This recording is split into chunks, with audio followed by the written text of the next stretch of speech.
Yes, doctor, we are live now. Okay, thank you. So on behalf of Tamil Nadu Ophthalmic Association, it gives me great pleasure in welcoming you all for this Tnoa International Masterclass Cornea 360 degrees. And as you can see, the faculty is spangled faculty. We have excellent speakers as well as we have TNOA members as panelists. And I'd like to thank everyone for sparing their time and taking part in this webinar. And I would like to acknowledge Dr. Geeta Iyer for taking time and curating this whole session. So we have a session starting from lamellar keratoplasty, endothelial keratoplasty, corneal infections, management of chemical injuries, and corneal collagen cross-linking, almost covering every aspect of cornea. And each one coming from a master, as like a master class, because each one of them have been have so much of interest as well as experience in their particular field. And I'm extremely happy that we could put this group together. And not only that, we have an eminent panel of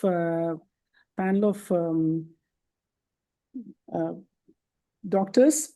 And to start with, I'd like to say a few words about Geeta Iyer. Geeta Iyer is one of the most accomplished ocular surface disorder specialists. She has done several OVO-KPs, Boston keratoprocesses, and after a long stint at Shankar Nethralaya, she started her own practice called the Code Eye Care, and which she's doing extremely well. And she also has interest in refractive surgery and corneal transplant. And Dr. Prema Padmanabhan is a teacher's teacher. She was my teacher in my postgraduate days. And I think she's one person who knows 360 degrees about the cornea. And her special area of interest is, of course, refractive surgery, corneal collagen cross-linking. She's an excellent surgeon. And my interest in cornea started only after watching her doing impeccable keratoplasty. I'm still waiting to see someone who can do a better job than her. Thanks, ma'am, for joining us. Dr. Venkatesh Prajna from Aravind Eye Hospital is also a very well-known figure. I think all of us know about his mud trials and which has changed the entire way that we look at fungal infections. And not only that, he has a lot of interest in postgraduate training. He's also has been conferred a fellowship of the Royal College of Ophthalmologists and is a member of the advisory board of the International Council of Ophthalmology. And I'm very thankful to Dr. Venkatesh Prajna for joining this webinar. Dr. Bhaskar Srinivasan is, I would say, is a multifaceted corneal surgeon. I think he can do an endothelial keratoplasty as efficiently as you would treat any ocular surface disorders. And he's one person, again, who has excellent surgical skills and, of course, a passion for education and teaching. Dr. Siddharthan, though is the last in the panel, is still one of the most important pioneers who developed endothelial keratoplasty. And he has taught several people over a period of about a decade how to do endothelial keratoplasty, particularly DMEC. His techniques are very simple, very easily adaptable, and I have really learned a lot from his YouTube videos. And he has started, after a large stint at Shankar Eye Hospital, he started his own practice. We'll go on to the speakers who will be introduced by Dr. Geeta Iyer. I'll stop sharing the slide. And over to Dr. Geeta Iyer for the introduction of the speakers. Thank you. Thank you, Dr. Sujata. I think at the outset, let me thank TNOA and you, Dr. Sujata, for having entrusted me with curating this session. And I would indeed like to take this opportunity to thank each and every one of you here, the panelists as well as the speakers, who, as you rightly and aptly mentioned, are masters in their field. So without any further delay, let us begin with our first speaker for this session on Cornea 360 degree, and that is none other than Dr. Sanjay Patel. He is a professor and emeritus chair of ophthalmology at the Mayo Clinic in Minnesota, and he is an established leader in Fuchs endothelial corneal dystrophy and endothelial keratoplasty. When it comes to endothelium and EK, Dr. Sanjay Patel makes the thinnest layer of the cornea deliver the biggest impact. All over to you, Dr. Sanjay Patel. Thank you, Dr. Geeta, Dr. Sujata. Thanks for inviting me. I'm happy to be here. I'm just going to put up my slides. Okay, hopefully you can see that. Yeah, we're good. Okay. Well, it's morning here in Minnesota. The sun is just rising, so I'm going to say good morning. I know it's evening over there, but thanks for inviting me. And I titled this Decime Membrane, Endothelial Keratoplasty, Summit or Stepping Stone. But as part of this, we'll also talk a little bit about DSEC. I will state that I do have disclosures. None of these disclosures are relevant to what I'll be talking about. So we'll talk about DMEC, the pros and cons, maybe some future options. And while I've been doing endothelial keratoplasty for 20 years, I'm going to show you some videos where you'll think I'm really not a master of endothelial keratoplasty. But sometimes we need to humble ourselves and just learn from things that we can do better. So the evolution of keratoplasty is very well known to all of us, and I really don't need to spend a lot of time talking about that, other than to say, you know, DMEC is really probably the standard of care for most endothelial disorders currently. This video was back a dozen years ago when I started DMEC. You know, for those of you who are starting DMEC, I would say there's a lot of good information on YouTube. Mike Stryko has excellent videos on how to unravel the graft. I don't have enough time to get into all the specifics of those, you know, those nuances today. But basically, you know, if we here receive pre-stripped, pre-stamped, pre-trefined, pre-loaded, pre-everything tissue, makes the surgery usually go very well, especially when the anatomy is favorable. And the good thing about DMEC is it's really translated into excellent safety and excellent outcomes. And these are some of those outcomes data. If you look at graft survival, there's 85 to 90% survival of these grafts in the setting of Fuchs dystrophy over a 10-year period. And actually, if you look at the graph on the right, that's actually DSEC. So DSEC is the same, whether it's DMEC or DSEC, the survival can be excellent for a low-risk indication. And similarly, vision, whether it's DMEC or DSEC, believe it or not, 70 to 80% of these patients reach 20/25 or better. And again, that's through 10 years. So we have excellent safety. We've got much better outcomes than we did for penetrating keratoplasty. So it's pretty logical that this is what we should be doing. So is DMEC then, is it the summit of endothelial keratoplasty? And it may be the summit of endothelial keratoplasty, but there could be other things that surpass it in the future. But why is DMEC ideal? First of all, it maintains normal anatomy. So you remove minimal tissue, you replace it with identical tissue.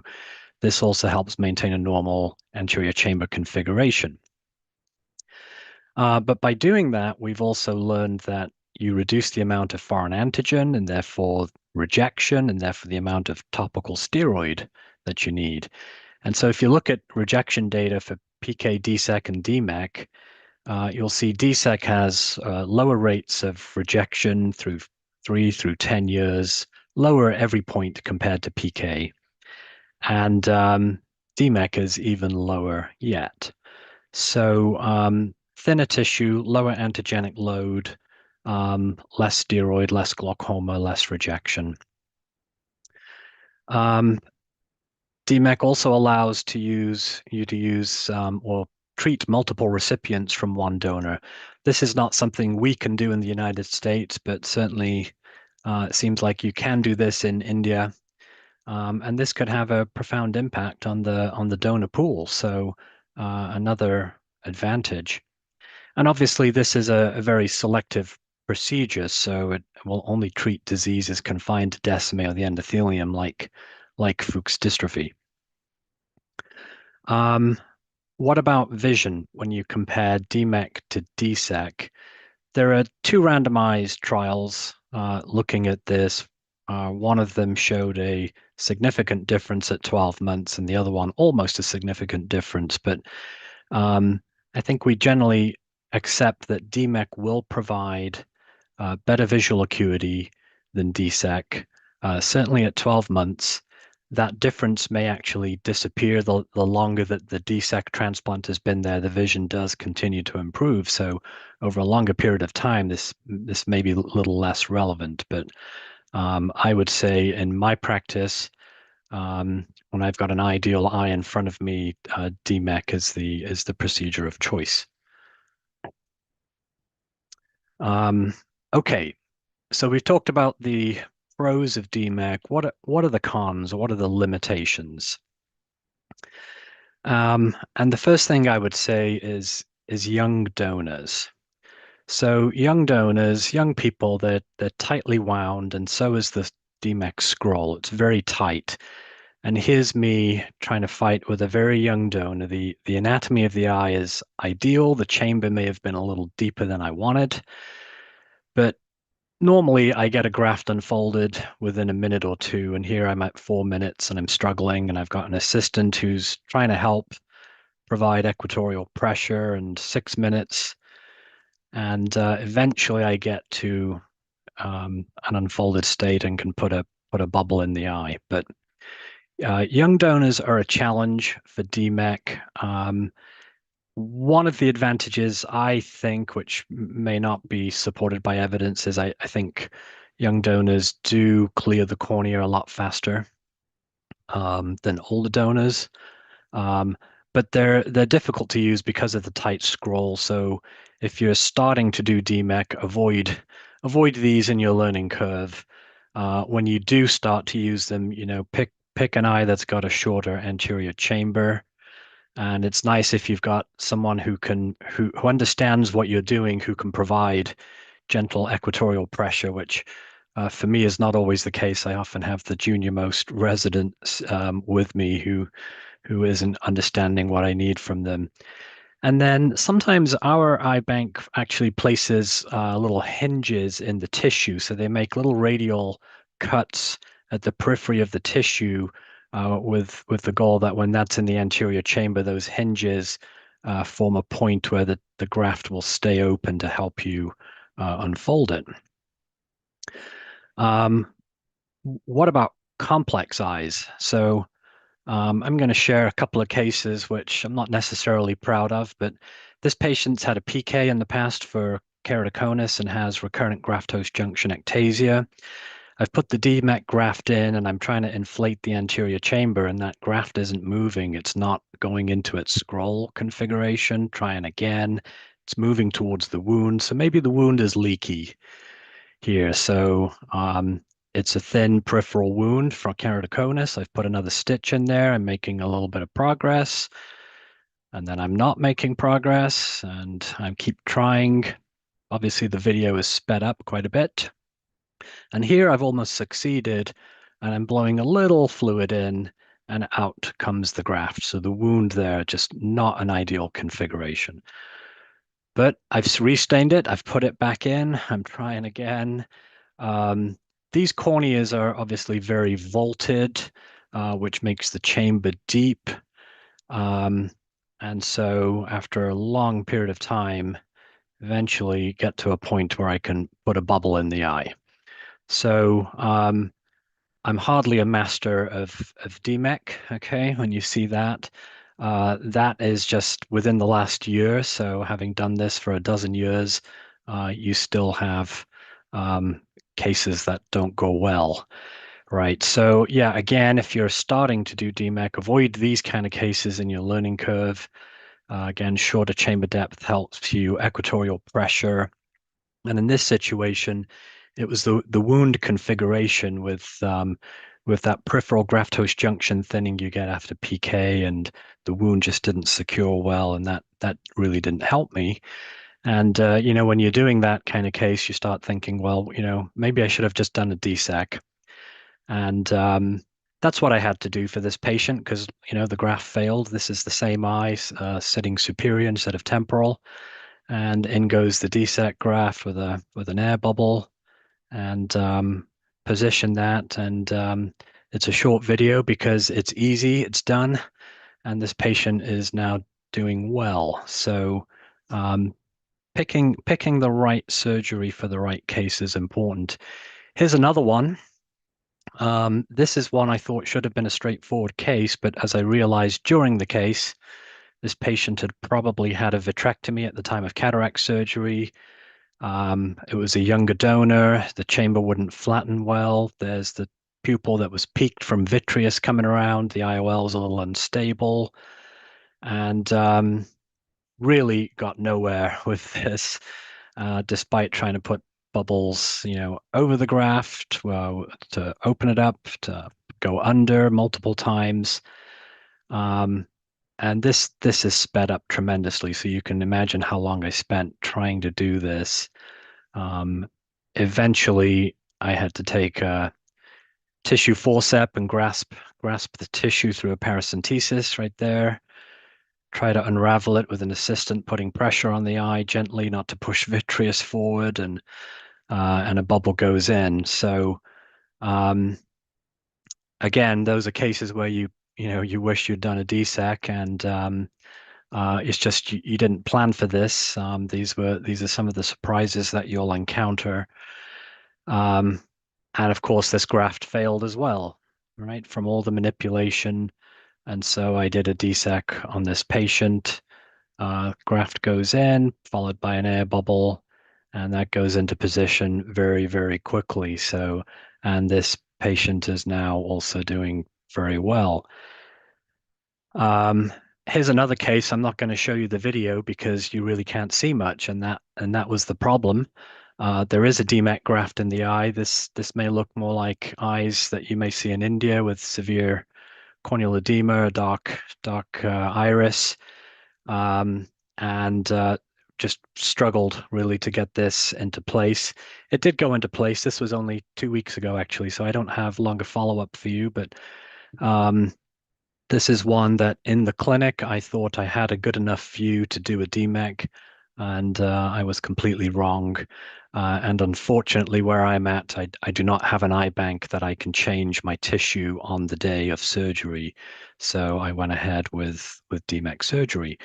So why is this important? Well, we know from studies of DSEC, and we will know soon from DMEC, the factors that affect graft survival. And one of those factors is intraoperative complications or difficulties. These are data that pertain to what I call complex eyes, but specifically eyes with glaucoma drainage device. And if you look at DMEC on the left, DMEC above here, the failure rate is pretty high, 33 to 40% at 2 years, 73% at 4 years. So extremely high failure rate. DSEC, on the other hand, in these two studies has a lower failure rate at those same time points, and around 70% failure rate at 10 years. So you may get twice as long survival out of a DSEC graft because there's less manipulation. So the point here is, we always see videos that show the best cases that go well, even in complex eyes, but that's not usually the case. And then these cases turn into graft failure, and that's not ideal for the patient. So is DMEC a stepping stone? Are we there, or is there something better? The better might be cell injection. And there's a couple of options under evaluation. This is from Dr. Kinoshita, which is approved in Japan, under trial in the United States, but injection of endothelial cells, face down positioning. And this is another group that's actually impregnating the cells there on the right with paramagnetic particles and using a magnet to attract these to the endothelial layer of the cornea. So these obviously have good potential and may be great for complex eyes. So I'm going to stop there, but I'd be happy to take questions. Thank you again for having me. Sanjay, this is Dr. Siddharth. You're able to hear? Yes, I can hear you. Yeah. So it's actually nice videos to be seen because most of them put very rosy DMAC videos. So actually, a few questions to you. What is the age of the donor you usually prefer? Like what do you get it in US? Like what are the usual your age of donor for DMAC? Yeah, so the upper age, I mean, I'll take up to 75 at the upper age. The lower age, I've gone as young as 45. Usually when they're under 50, my eye bank puts those radial hinges, incisions in to help. I'm not really sure how much that helps. I think ideal age is probably, in that 55 to 70 range is an ideal age. Okay. So that's one thing. And second, like, do you do a PI, like peripheral aridectomy for all these cases, or you don't do a peripheral aridectomy? And what is like your preferable air bubble? Like you put air, or do you put, you're showing SF6? Yeah. I usually for DMEC I use SF6. For DMEC for DSEC I use air. All of my DMECs get 2 inferior PIs, which I do during surgery. Yeah, because that's very important because the pupillary block can happen. And what about your post-op like regimen, like post-op like steroids? What steroids you use, and how long do you continue, Sanjay? Yeah, so everyone gets an antibiotic for a week. Everybody gets something like prednisolone 1%. I usually start at 4 times a day. And then every month I cut the drop back. And then around 6 months or so, I will switch them to a lower potency steroid, which I usually leave for the longer term once a day. Okay, but how long do you continue steroids like post DMAC? 3 Me, years? I usually like to tell patients we should continue for at least 5 years. And the reason for that is if you look at PK literature and DSEC literature, the highest risk of rejection is in the first 5 to 6 years. So it's obviously a very low risk of rejection, but it's highest in that There first. is a risk. So it's nothing Yeah. wrong in using a mild steroid for 3 to 4 years. I really don't think so, and I would say with DMEC I've had less issues with steroid-induced glaucoma compared to DSEC actually. Yeah. And in Fuchs, do you remove a larger portion of your recipient DM, or you take a smaller DM in case of Fuchs? I usually strip about 8 millimeters, and then my graft size is typically 7.75. So you do the smaller size. You do from the okay. Slightly smaller, yeah. Generally, I try to do larger because for particularly Fuchs, I take only 7.5, and do an 8.2 or 8.5. Sometimes you have to keep the air for some time. But I feel in Fuchs, it's only basically a central problem. So that's why. So there's a mixture of their cells and as well as the donor cells. I think Fuchs do the best. Fuchs do the best. Right. So their peripheral cells are more healthy. So, is there a perfect amount of peripheral cells we should leave? I don't know that we have an answer to that question, but yeah, Yes, it's yes. worth And thinking one thing about. what I generally do is when I start my DMAC, I first step remove the epithelium and see if the total epithelium comes off. There's no endothelium, but most of the time when you strip the epithelium, you can see that some areas above 7.5, they are very strong. Yeah. So I generally feel that I don't remove that area. So my size of the graft in DMAC depends on the epithelial defect, how much the epithelium is loose. Can I ask a question? Yeah. Yes. Did you completely fill the eye, or after about 10 minutes, you reduce the amount of gas that you put in the eye? What do you do? Yeah, Because you need two PIs. Do you leave the full gas on? What is your... no, I fill the eye completely in the operating room for 7 to 10 minutes, and then I reduce it to make it a safe bubble before leaving the OR. Okay. Can I just ask a question, Sanjay? In terms of post-operative protocols for an eye with Fuchs versus an eye with, say, a glaucoma tube, does it change in terms of your steroid use and the duration? That is one. And again, in terms of, say, diseases like eyes versus diseases like Fuchs, would it change the extent of your descemetor excess? So in terms of, steroid therapy for complex eyes, yes, sometimes that will change, and sometimes it's more steroid, especially if they're a uveitic. Sometimes it's less steroid if you can't control their pressure. So it's very individualized. Ice syndrome, yes, I mean sometimes you end up having to strip more or peel some other adhesions. So, those cases are actually, we don't see many of them, but they're always, again, individualized. That's been a wonderful start to the webinar. And thank you, Dr. Sanjay, for that very insightful talk, and Dr. Siddharthan for having led the discussion, very engaging discussion.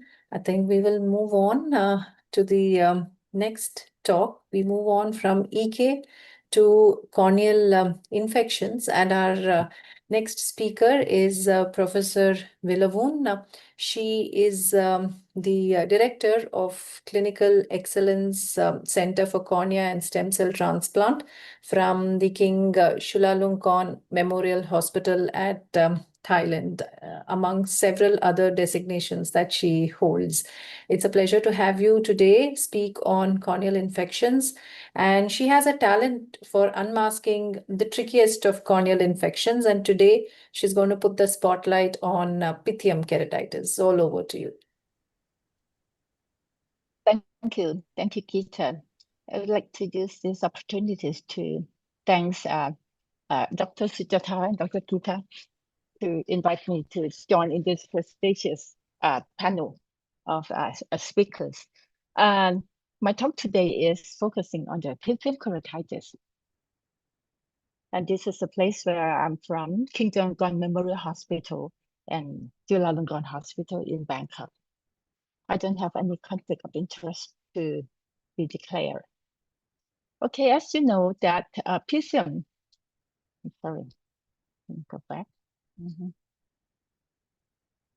Okay, pythium, the organism of pythium. Pythium belongs to the phylum of Oomycota class Oomycetes. And if you look at the diagram on your right-hand side, it's the life cycle of the pythium. Normally in the wet environment, it will... If I can just interrupt you, Vilavoon, I think we're not able to see your screen. Is that the same for everybody? Oh, really? Okay, so I'll try it again. It was perfect when you tried earlier. Okay. Let me see.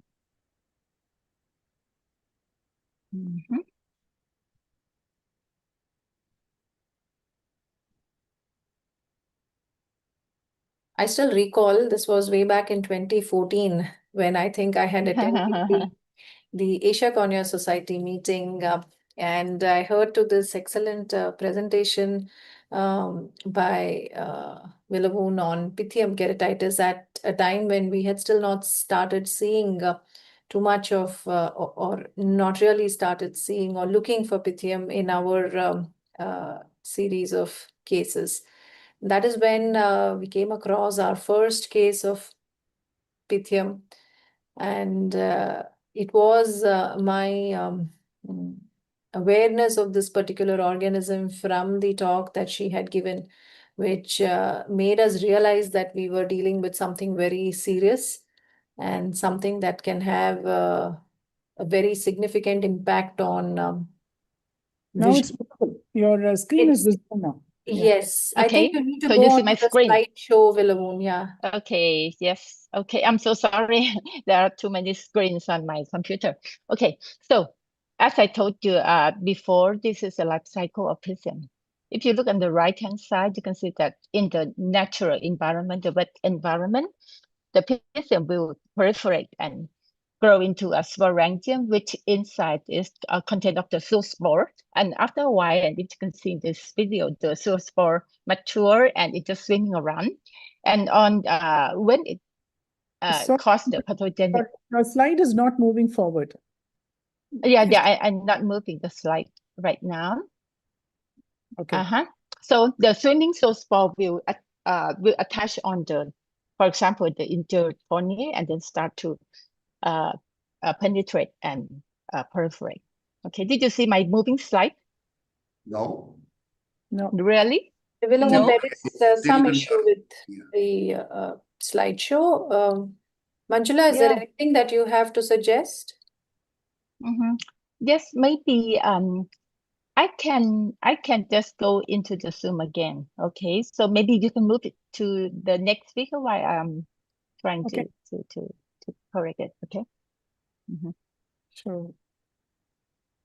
Yes, so I think we will give Vilavun some time to come back with her slides on Pythium, and we'll move on to our next talk. So we'll move on from EK to DALK, and it's a pleasure again to introduce our next speaker, Professor Tarek Katamish, who was the former head and is the professor at Cairo University.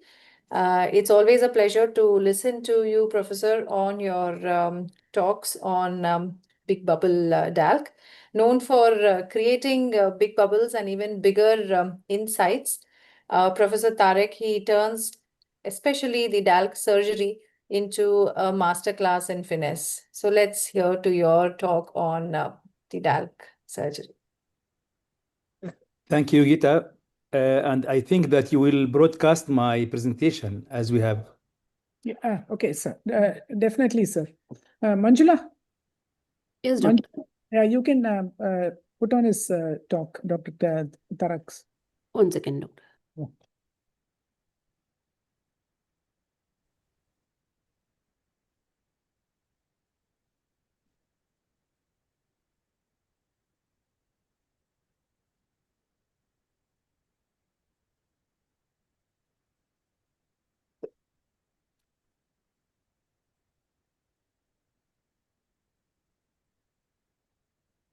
I have it with me. You have it with you, Manjula?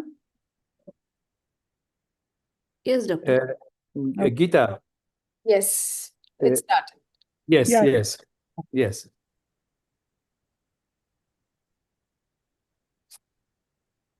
Audio? There is no audio. Okay. Can I do it from my side?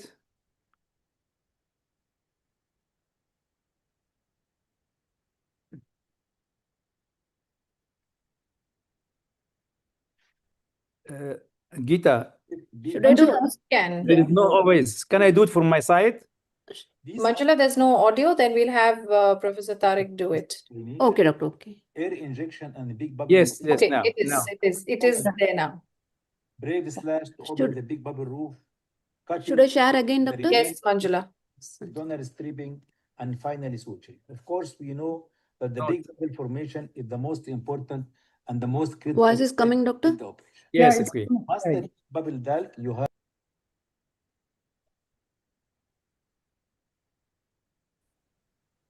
No voice. Again, the audio has gone, Manjula. 1 second, the doctor. first 1 rule second. of basics. I can do it from my computer. I am here in a good place with a good internet. Yes, I think we should do that. Yes. Okay, so I will share my screen now. Yes, It's also a pre-recorded one. Manjula, you can stop. Desktop.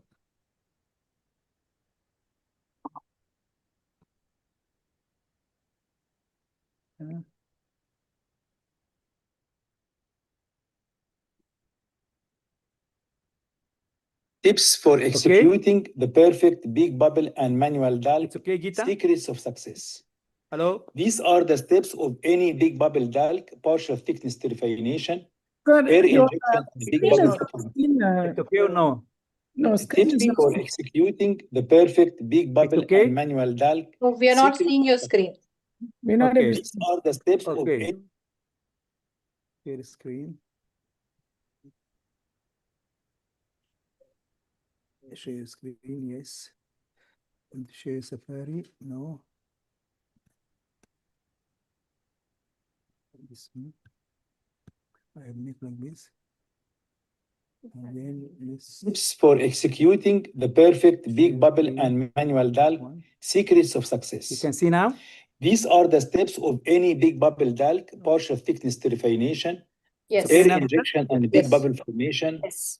stromal dissection, brave slash to open the big bubble roof, cutting the remaining stromal flaps, donor stripping, and finally suturing. Of course, we know that the big bubble formation is the most important and the most critical step in the operation. To master big bubble dial, you have to know a lot of basics. I will start by speaking about you have to know how to get the big bubble consistently. This is the first group of basics. So the signs of any big bubble formation are the circular well-defined edge, the rise in endocrine pressure, and the well-known positive small bubble test. This shows the well-defined circular edge. In contrast to the intrastromal air with white feathery edges, so this is an intrastromal air and this is not a big bubble. Finally, the positive small bubble test, injecting a small bubble in the anterior chamber, you will be having the bubble in a kidney-shaped configuration. We call this a positive small bubble test. The big question is always how to get the big bubble consistently. You should inject air very deep, very near descent membrane. And to achieve this deep injection of air, you should have a very deep partial thickness terrification. You should use the blunt cannula in this very deep plane, and you have to know how to introduce the blunt cannula in the deepest part of the terrifying groove. So we usually use suction terrifines, either the non-adjustable terrifines. Each quarter turn cuts about 60 micron stroma to get the number of terrifying turns, or we may use the adjustable terrifine with this adjustment ring. We use very basic instruments: crescent knife, round spatula, blunt cannula, insulin syringe, and 5cc syringe. I will show now how I do a deep partial thickness terrification and how I do my calculations. At site of terrification, we take different bathymetry at different sites, and then we choose the thinnest bathymetry. This is considered the first safety margin. And then we take 80% of this number.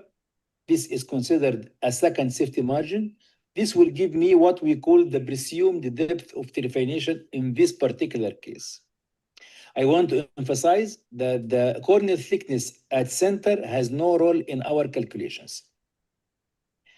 After determining the presumed depth of terrification, we go confidently using the terrifine, and our aim here is to have a very deep partial thickness terrification. As you see from this example, we go up to 80% thickness at site of terrification.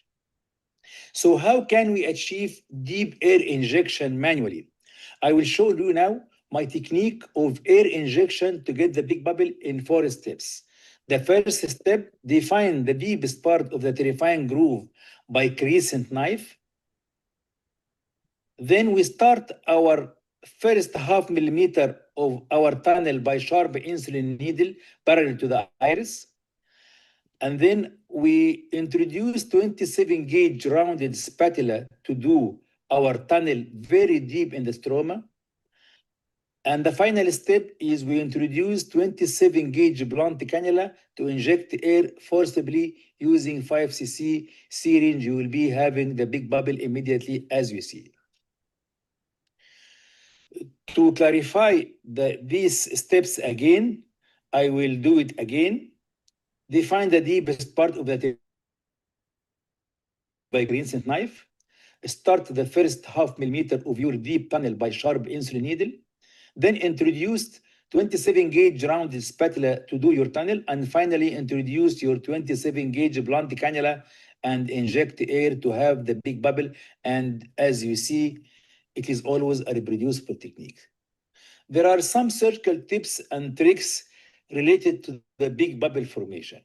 The sudden ease of resistance to advancement of the cannula in the deep stroma is a good sign that you are injecting in a very deep plane, and there will be a great chances of having the big bubble from the first injection. Again, if you have resistance to big bubble enlargement, or what we call incomplete big bubble, we stop injecting and then depressurize the anterior chamber and then inject again.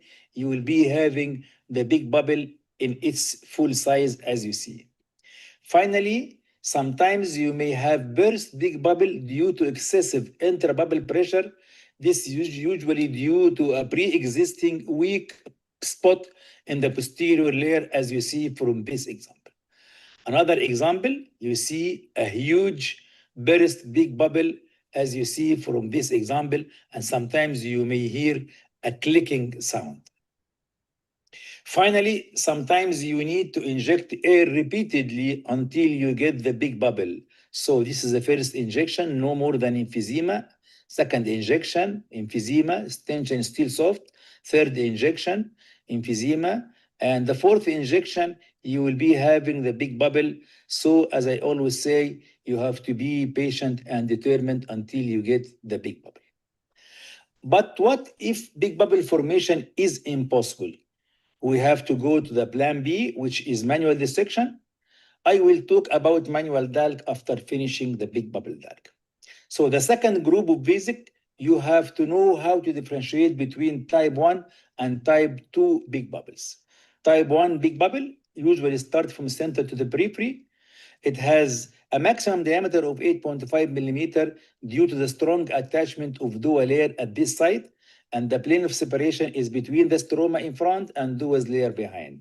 It has clinically characterized by white emphysematous edge. And if we remove the roof, we will be having the floor formed of 3 layers, and the Tnoa layer has a characteristic rough appearance, as you see from this video clip. On the other hand, big bubble type 2 start from the periphery to the center. Why? Because there are some Tnoa's layer fenestrations in the periphery. So when we inject the air, it escapes from this tiny fenestration to make the big bubble type 2, as you see. So big bubble type 2 starts from periphery to the center. It has a large diameter, may reach up to 10.5 millimeter, and the plane of separation is between the Tnoa's layer in front and descending membrane behind, and it is characterized by clear edge, and sometimes we call it the glassy big bubble. Removing the roof will remove the Tnoa layer, and we'll be having bare descending membrane with its smooth, featureless surface, as you see from this example.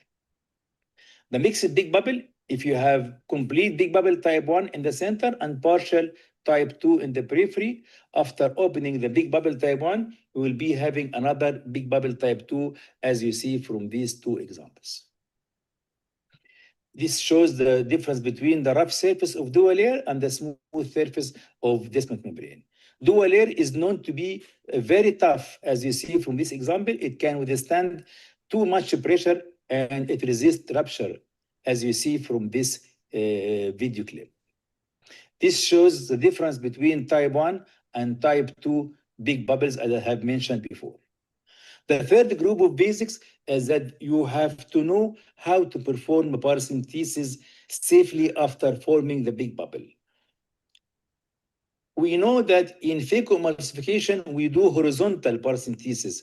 This is wrong. It will damage the big bubble. So in our cases, in DALC cases, we should make a vertical orientation and in the extreme periphery of the cornea. And notice that some types of big bubble type 2 has expansion with paracentesis. Look carefully for this example. Look here, it will expand tremendously with paracentesis, so you have to be very careful during paracentesis. The fourth group of basics, you have to know how to open the big bubble roof safely. Before opening a big bubble roof, we should debulk the stroma by making stromal dissection using crescent knife. And this is what I mean by the big bubble roof. The aim of this step of opening big bubble roof, the first aim is to have safe injury and not to damage descent membrane as in this example. The second aim is to have large opening to facilitate the next step, which is cutting the remaining stroma as you see from this example. So you should have a large opening to allow you introducing the tip of your scissors. A good tip to put a cohesive viscoelastic on the surface of the cornea to have slow evacuation of the big bubble, which will be safe. We have changed the concept of the brave slash. It was in the past by super blade in a vertical orientation, which is very dangerous. Now it is done in a horizontal plane using keratome. It is very safe and very controlled. As you will see from these two examples, using the keratome in a horizontal orientation, you can open the big bubble roof safely. This shows the large roof opening, and this I call it the ideal opening, because it allows you to introduce the tip of the scissors to make your dissection. The fifth group of basics is you have to be familiar with some tricky situations. For example, the collapsing or hidden big bubble. Look carefully for this example. Injecting air, you have the big bubble, but look carefully when you are going out, the air is coming out again and the bubble is collapsed. And the proof for this, that the tension is still soft and the small bubble test is negative. So when you inject the air again, you will be having the bubble now formed as you see. So this is the big bubble and these are the small bubbles in the anterior chamber. Why we should be familiar with this situation? Because if you have collapsed or hidden big bubble, you may damage descent membrane by yourself. So you are not allowed to make the brave slash in such situations. Finishing the DALC using the dry technique or using viscoelastic technique, I prefer the dry technique. We cut the remaining stroma into 4 quadrants using blunt tip venous scissors, and then we use the right and left corneal scissors to cut the remaining stroma as you see from this example. The last group of basic is how to master manual DALC. What are the indications of manual DALC? There are preoperative indications as an alternative to the big bubble technique, as for example in keratoconus with previous heterops or keratoconus with deep scars involving descent membrane, or intraoperative indications in the case of failure to get the big bubble. So don't inject air in these situations to avoid burst big bubble. The idea for having a good optical quality in manual DALC, that you should have the remaining stroma less than 80 micron and the plane of dissection should be smooth and one plane. These are some of my pearls for my personal technique, depending on a very deep definition and using the Sinitsky hook for more deepening and making a groove in the periphery and then making the peeling off technique as you will see. So this very deep definition, and then you make further deepening by Sinitsky hook, and then using this blunt tip scissors, making a groove in the periphery of the cornea, 360 degrees. And since you are very deep in the stroma, you can use the peeling off technique to separate the corneal layers from each other, and you will be having a single plane, which is very smooth, as you see from this example.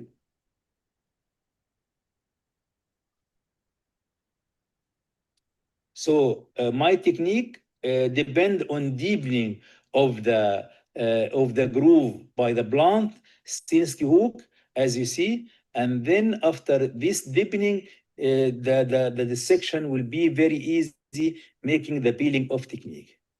To summarize, big bubble or manual DALC, if you have keratoconus with clear stroma or if you have keratoconus with stromal opacities not involving DM, you can do big bubble DALC. But if you have keratoconus with previous hydrops or keratoconus with deep scars involving DM, you have to do manual DALC. Finally, as you can see, DALC has lots of tips and tricks. 12 minutes aren't enough at all. I hope that I have covered the most important tips to help you to achieve the perfect big bubble and manual DALC. And thank you very much for your kind attention. Thank you. Thank you, Professor. That was a wonderful talk on various ways that you can get a big bubble and the option if you don't get a big bubble. Just a couple of questions. Sometimes surgeons do an anterior lamellar keratectomy and then initiate a bubble. In all your videos, you initiated the bubble and then cut it. The advantages and disadvantages of doing it either ways. That was one. And second was when you're looking at keratoconus versus non-keratoconus indications for anterior lamellar keratoplasty, is there a difference in the ease with which you get a big bubble or the success rate of achieving a big bubble? Yes, thank you, Dr. Basakir. As regard the first question, that most of the surgeons are using debulking the stroma first, I think the main aim for this is to reach a very deep plane. And for myself, I can reach a very deep plane without doing this step. This is one point. The second point is sometimes when you have advanced keratoconus with a very thin center, if you do debulking, you may perforate prematurely before doing anything. So for myself, I prefer to do injection of air without stromal dissection, and I do stromal dissection after finishing with my big bubble. The second question, as regard, is there any difference in the instance of big bubble formation, for example, between the keratoconus and non-keratoconus cases? I agree with you that the success rate in keratoconus, in my hands at least, is much better than the non-keratoconus patients. I do believe that the stroma in keratoconus is not tightly packed, so the formation of big bubble is much easier than ordinary cases with, for example, scars or dystrophies like that. The other question is when you're planning for donor and host trephination. For keratoconus, you take the same size to flatten the cone. For the normal other cases in terms of dystrophies or scars, how would you plan your graft sizing? Yes, you have asked and answered at the same time. For keratoconus, I take the same size, and for the ordinary corners, I take just 1/4 millimeter difference between. And you prefer to trefine both the donor and the host from the epithelial side, because some surgeons prefer to do that so that you get a much better apposition, or you take the standard endothelial punch for the donor? So you mean that I will use the artificial anterior chamber? Yes. Yeah. No, I'm using the usual punches. No. Can I ask Of a course. question? Yes, please. If you have a perforation during microperforation, would you use the same size graft, or you will oversize the graft if it's indicated? I didn't. Do you mean that especially if I have perforation, which I Yes. prefer doing the same, or I think if it is slightly bigger would be much better, because there is a possibility that the descendant membrane will not match the flat cornea. So I think that doing a slightly larger graft will be better. But to be honest with you, this question is I didn't have the clear answer about it, but I think if we do a slightly larger graft, it will be better. I want to hear your opinion. I normally do the same size graft, because then the double AC doesn't form. The position is much better when you put air and you compress the cornea with the same size. So I normally do that. So just wanted your opinion on that. Very good point. I will try to have the same opinion like you, but do you think that this 1/4 millimeter will make a difference in the attachment of descendant membrane in such cases with double anterior chamber? I've been doing it like that. So I really don't know. Okay, I will try it. I will try it. I promise I will try it. I think, yes, we will take a few more questions a little later once we are done with the talk by Professor Villamoon. Thank you, Professor Tariq, for such an engaging Nothing, talk. my pleasure. As always, it's a pleasure to listen to you. My pleasure. Professor Villamoon, we can have your talk on corneal infections, focusing on pythium. Okay, so let me know if the slide work well. Okay, how about that? And then that's it advancing, right? I'm Yes. advancing the slide. Okay, so let's go to the, okay, now pythium keratitis has been reported, the first case in 1989 from Thailand. And after that, it has been reported from somewhere else, for example, in other continents, in Australia, New Zealand, with the traveler traveling back from Thailand, and also in Canada and in US. And recently, within these past decades, a lot of reports coming from India, which you have quite a large number of cases of pythium keratitis. Okay, what is the predisposing factors? Normally, you will have to ask about the contamination with water because pythium, like fresh water, especially the clear water, for example, the water in the ponds or in the reservoir. So this is the questions that you have to ask. And of course, ocular injuries, contact lens wear, or living in the endemic area. To diagnose a pythium keratitis, this is a very important because it has a very unique characteristic. The first characteristic is that if you look on the right-hand side, there are what we call at the edge of the lesion will show a tentacle like that will be like the reticular radiation from the edge, and sometimes you can find a dot pattern interspersing around that lesion and also the radiating border. And in this lower part here, you can see that if it's not diagnosed, and the lesion can progress very rapid into a ring lesion or even the total dense or total corneal infiltration. Okay, so let's look at some more clinical characteristics. In the upper here, you can see the reticular infiltration. And if you look carefully at the edge, just like in this picture or in the lower picture, these are the reticular or the tentacle-like projection. And if it progressed, it will turn into a ring lesion and a total corneal infiltration. Another important characteristic is that pythium can progress very rapidly. These three patients is an example because this is on the first day of admission, and then at day 5, from a small reticular lesion turns into a multifocal or a dense lesion in the center. And for example, in this case, you can see that it involves the limbo area, and on the third patient as well.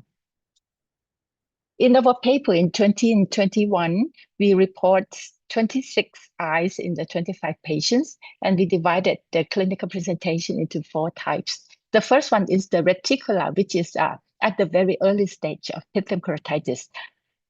And then if the lesion progresses without any specific treatment, it can progress into a satellite lesion when you have the single dense lesion in the center with the reticular border. It can turn into a multifocal as seen in this picture.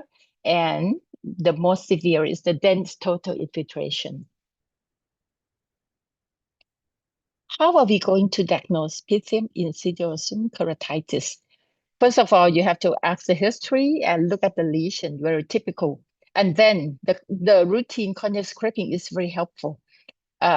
You can perform the KVH preparation and look into it by using the microscope. Do the plate culture. In the routine culture, which I'm going to show you later, the pythium grow very rapid within 1 to 3 days on the routine blood agar. And after you get the colonies, then from that colony, you can further staining using the LPCB staining, and took some sample to do PCR to definitely diagnose pythium or culture it. And induce the zoospore formation, which is the definitive diagnosis of pythium keratitis. Let's look at some of the investigation. So like on the left-hand side here, you can see that the colony on the blood agar grow very fast within 1 to 3 days.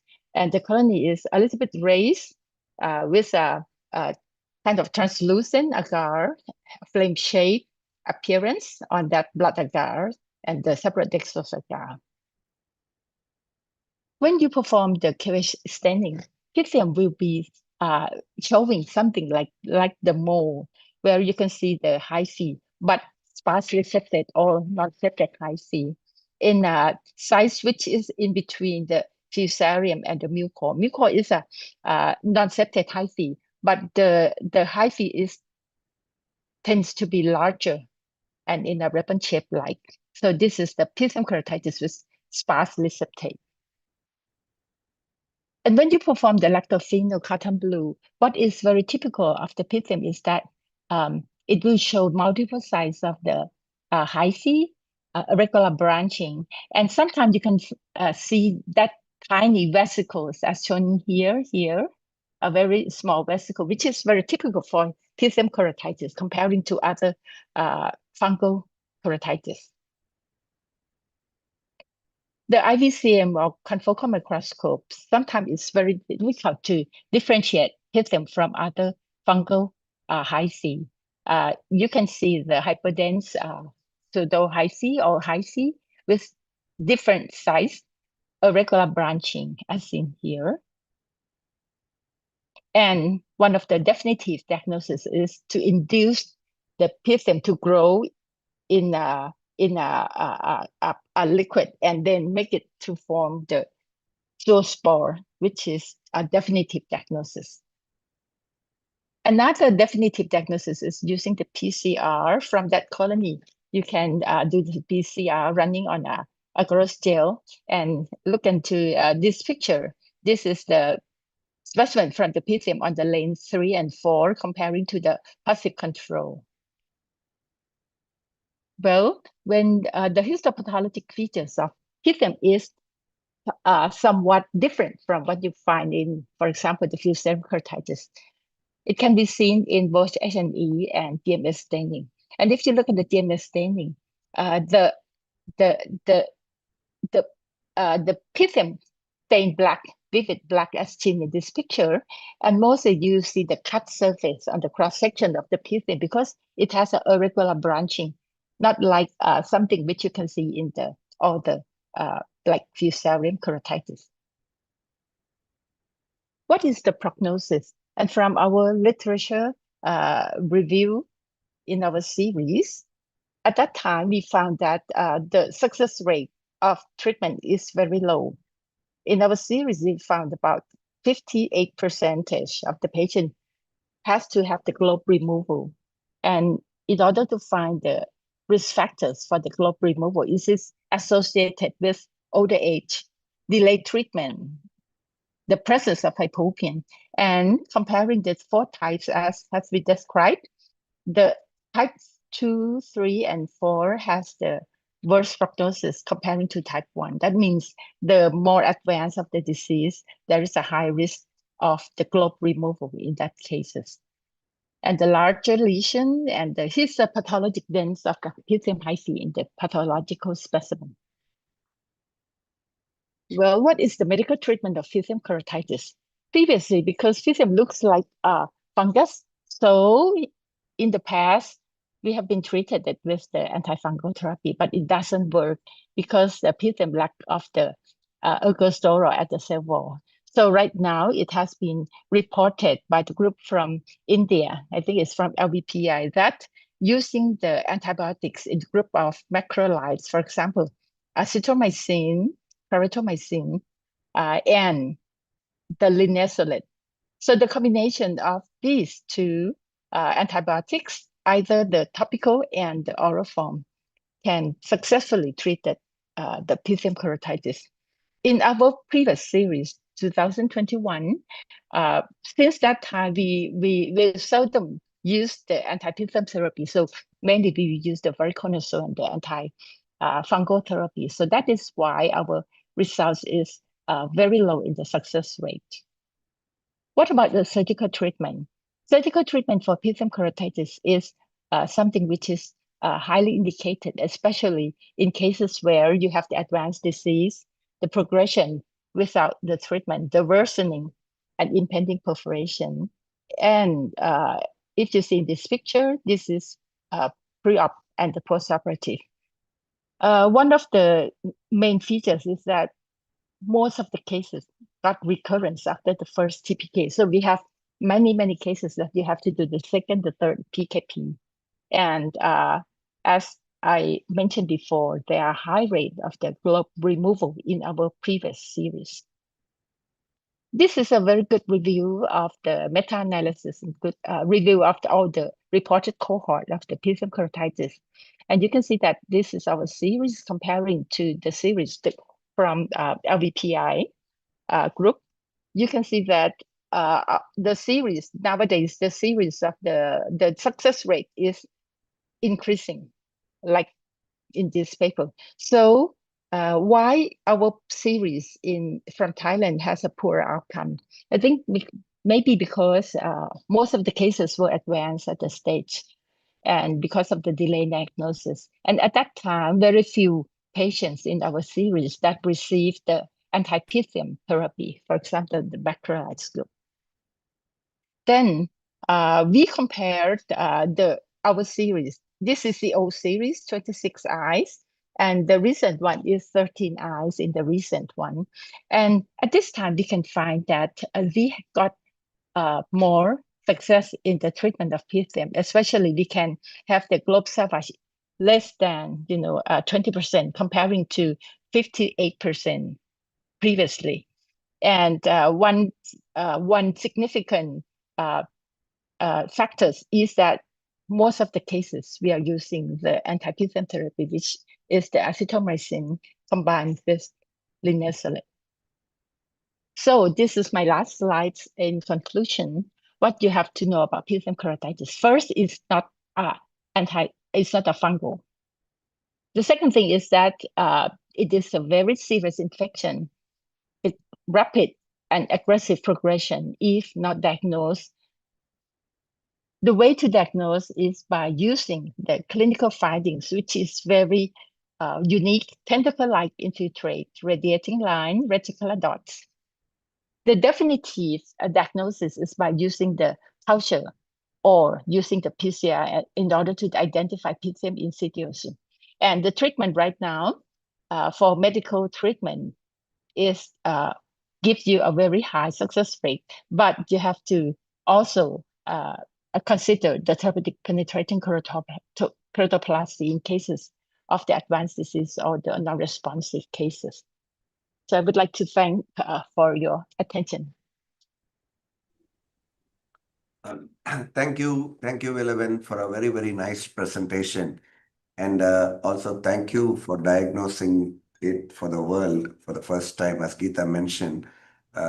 Such kinds of meetings open our eyes when we come and see these patients in a fresh light. So you say that after the advent of use of antibiotics, the results are much better. Is that the conclusion of the talk? Yes, I think previously for all the Pythium keratitis, it's a very poor prognosis. And once we find the cases, we tend to move to perform the the TPK, but the result is still very poor. But after the report from India, also from your institute, we start using the medication, and we found out that the rate of the success rate, and also there are decreased rate of the globe removal. So I think this is one of the very important factors that give better outcome of Pythium keratitis. And in all your experience with Pythium keratitis, have you ever been surprised by a quick response in any of the patients? Or you mean do all Pythium keratitis patients respond the same in a very slow fashion? Or have you ever been surprised by a very quick response in some cases at all? You mean in some case? Yes. whether we find a different response to the Yes. treatment, right? Well, I'm not sure, but I found out even in our first series of cases, there are some cases which success from the medical treatment alone. So in those cases, it is at the very early of the disease. That means it's in the the radiating pattern, the pattern one that I showed you before. So if you find the cases very early and give the diagnosis very sudden, start the treatment, I think in that kind of case, it will respond very well. And do you think that the virulence of Pythium is changing? Is it getting more milder? Or let me put up in a different way. Suppose you've seen this case in 2025. Would your prognosis, which you tell your patients, would be different than what it was 5 years before? I think that is a very good question. I don't know the virulence. We didn't study about the virulence of each of the Pythium insidiosum. But what we found is that if you think about Pythium, don't wait until you get the results of the PCR or the culture. But if you're suspicious, it's from the clinical findings. You have to start, and to start the like azithromycin or linezolid is not doing the harmful side of for the patient. So start earlier, start the treatment earlier. So that is the key, and I think we achieve a better outcome with the new anti-Pythium treatment. Thank you very much, Villavan, for a very, very nice talk, and also emphasizing the fact that after you started linezolid and the antibiotics, the prognosis is better. But the only difference between your presentation and the experience from LVP seems to be on the keratoplasty, because they really feel that if you treat them right and if you treat them enough, you don't require to do a keratoplasty.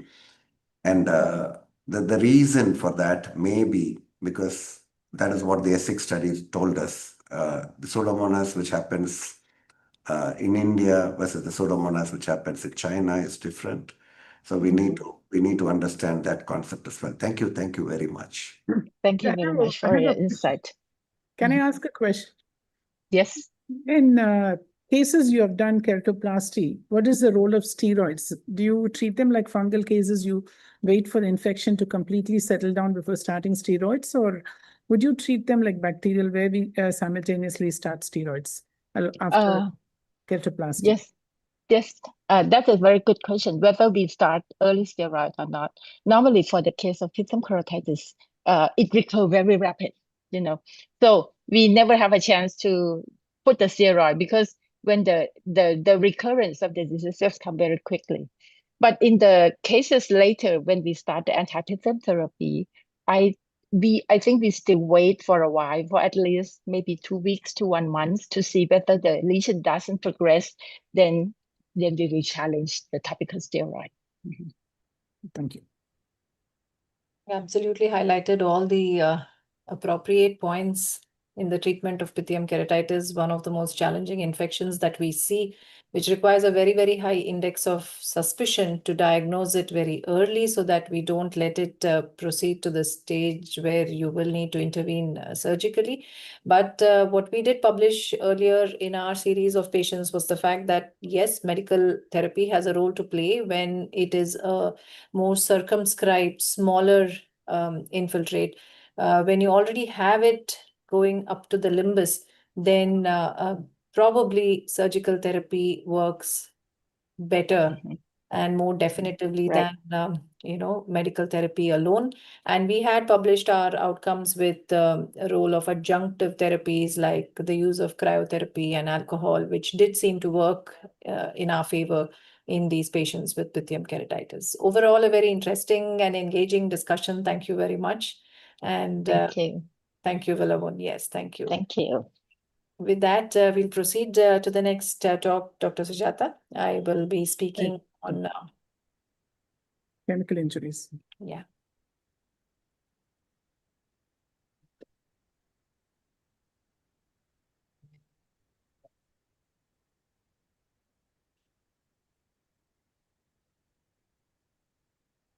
Okay. So what we normally say when we speak about chemical injuries, when you see a white eye like this post-chemical injury, it is an ominous sign because it is actually an indication of a very, very severe injury to the eye.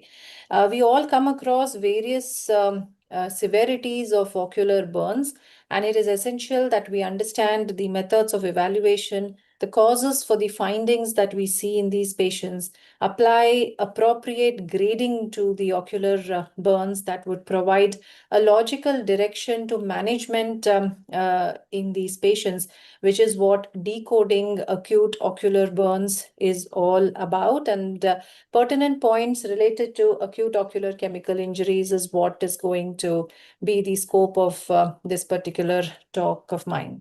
A chemical injury is a non-mechanical injury which induces chemical changes in the substance of contact.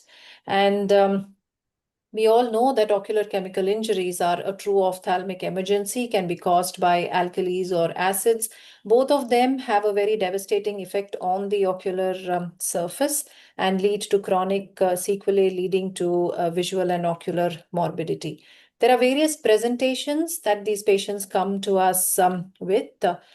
Different grades of severity. And I think it's important to understand when the inciting agent or the chemical comes in contact with the ocular surface, there are two things that are happening here. One is the inflammation that the agent induces, and the second is the epithelial defect that it causes on the ocular surface. And this is where it is extremely essential that we document appropriately the extent of injury on the surface, towards which we feel that it is essential to divide the conjunctiva into 8 zones, the cornea into 5 zones, the limbus, the clock hours of limbal involvement, the impact of the limbal stem cell related damage. Because when you have an injury that is limited only to the cornea or the conjunctiva, you have very good outcomes. But the problem begins when you have an injury that's straddling the limbus, and based on the extent of clock hours of limbal damage is how we basically categorize our severities into mild, moderate, and severe. When we talk about limbal damage, what we are referring to here is the limbal staining in terms of clock hours or the limbal epithelial defect, and it is not the limbal ischemia. The initial workup and management in cases of ocular chemical burns basically involves ruling out life-threatening injuries, ascertaining the nature of the chemical as well as its pH, and copious wash of the eye precedes everything else, ensuring that the pH returns back to neutrality. And it's only after this that we even evaluate the vision in these patients, followed by a very detailed slit lamp evaluation, the status of the cornea, the scleral ischemia, and the other parameters that I have listed out over here. Now, once the treatment is initiated that I would allude to very soon, what are the parameters that help us identify that the ocular burn on the surface is actually healing? And the yardstick of healing would probably be the reepithelialization of the ocular surface and prevention of corneal complications, which can completely change the prognosis in these eyes. What we grade with respect to the existing grading systems is what I have shaded here in green. The epithelial defect involving the limbus, the epithelial defect involving the bulbar conjunctiva, and this is what defines the kind of management that we would provide to our patients in terms of medical or surgical management. It's a concoction of medications that we use: steroids, antibiotics, cycloplegics, lubricants, topical and systemic, ascorbate, bandage contact lens to help in the epithelial healing. And when that does not happen satisfactorily, we use amniotic membrane to help the epithelial defect resolve. All this helps when you're dealing with a mild to moderate chemical injury.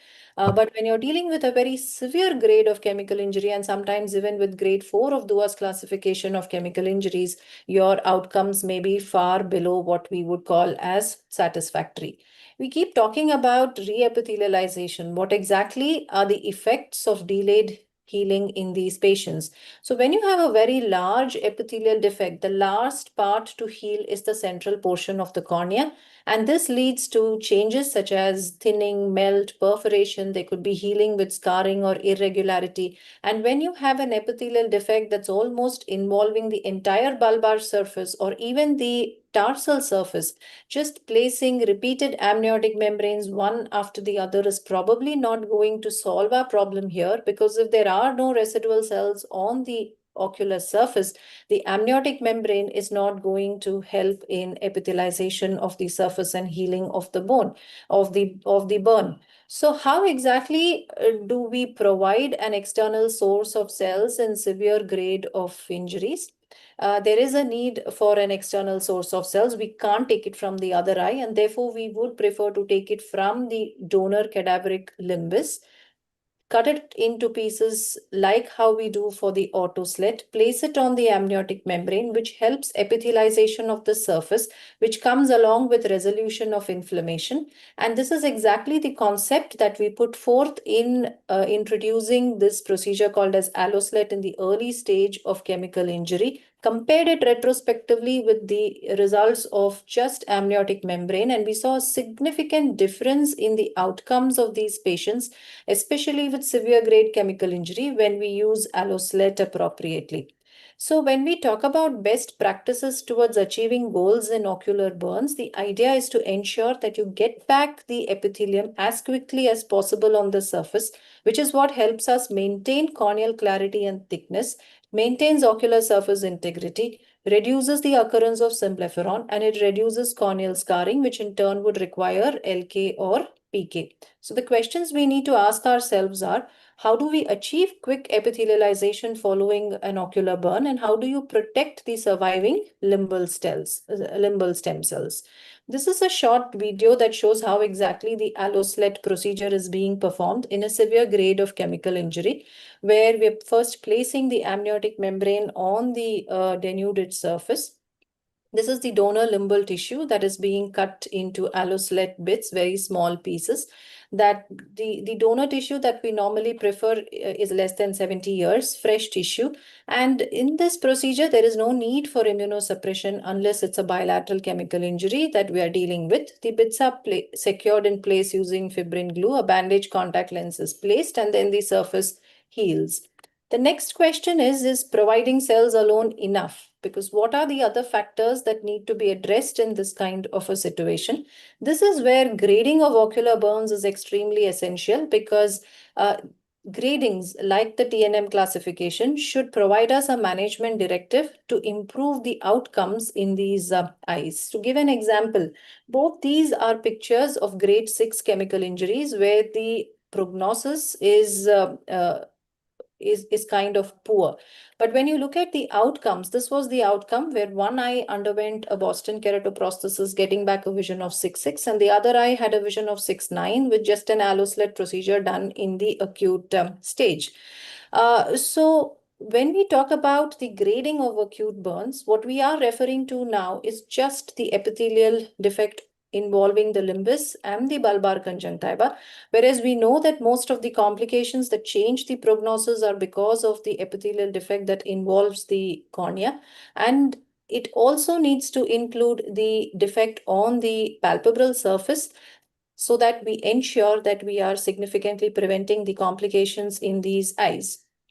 So the determinants of the outcome is not just the extent of the epithelial defect, but it is also the deeper effect of the burns on the ocular surface, which includes scleral ischemia and the impact of the burn on the intraocular pressure, the lateral effects of burns on the eyelids, which leads to exposure-related issues that again delays epithelial healing. And if I were asked what is the most important determinant of outcome in ocular burns, out of these 4 factors, yes, it is the epithelial defect, but the other 3 have an impact on the healing of the epithelial defect. And when we take into consideration the determinants of outcome or a grading system, one needs to take into effect all the parameters that have a direct impact on the disease outcome. And this is where we proposed an enhanced grading for acute ocular burns, termed as EPICS, which included the I's and E's in the management of chemical injury. And we went one step ahead to further decode the score in these patients with chemical injuries, which would work for both acute as well as chronic ocular burns, taking into consideration not just the parameters that have an impact, but also the demographic factors which have a huge role to play in terms of laterality, the agent, as well as the visual potential in these patients. And this is a short video that shows how we populate an online system that helps in grading ocular burns in the acute stage, where we document the demographics, the other eye status, and the grade of each of these parameters that have an impact on the final outcome in these eyes.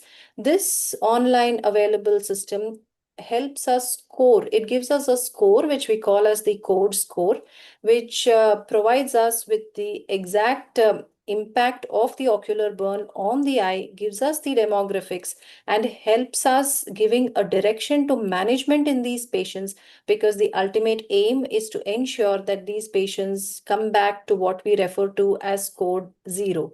So these 7 components that are part of this code scoring, which includes the epithelial defect, the ischemia, the digital tension, and the exposure, tells us which of these parameters are out of normal and which needs to be brought back to 0, and gives us a direction regarding the management that one would need to follow for these parameters in the affected eye. So when you compare the classification system between what is existing and the code score, the answers to most of the questions that a classification system should provide us with are yes, as far as the code score is concerned. And when you apply retrospectively the code score to this particular case scenarios that I already shared, it tells us very clearly that there is an epithelial involvement, there is ocular ischemia, there is high pressure which requires anti-glaucoma medication or a valve implantation based on how significant it is. So it ensures that each of these parameters are actually addressed in the acute stage, and we do not miss out any of these parameters that need to be addressed. These are some of our patients who have been managed in the acute stage, applying most of these code score criteria with a very good outcome in these eyes, ensuring that we bring the code score back to C0, O0, D0, E0 in these eyes. And to show how this particular case of white eye was managed after removing the necrotic tissue. This is a tenonplasty that is being performed because without a vascular pedicle, the epithelium is not going to heal on the surface, irrespective of the number of amniotic membranes that we are going to transplant. This is one surgery where we like to see blood. The tenons is adhered at the limbus. The amniotic membrane is draped on the surface. The allosled bits are prepared and they are placed on the amniotic membrane, and then the surface heals over a period of time. So this is a slide that gives us a very comprehensive picture of how we manage patients in the acute stage, ensuring that every aspect of, the epithelium, the ischemia, the exposure, and the intraocular pressure are managed appropriately to ensure that we have a good outcome. This is again a grading system which helps us to review daily and update our grading daily in these patients.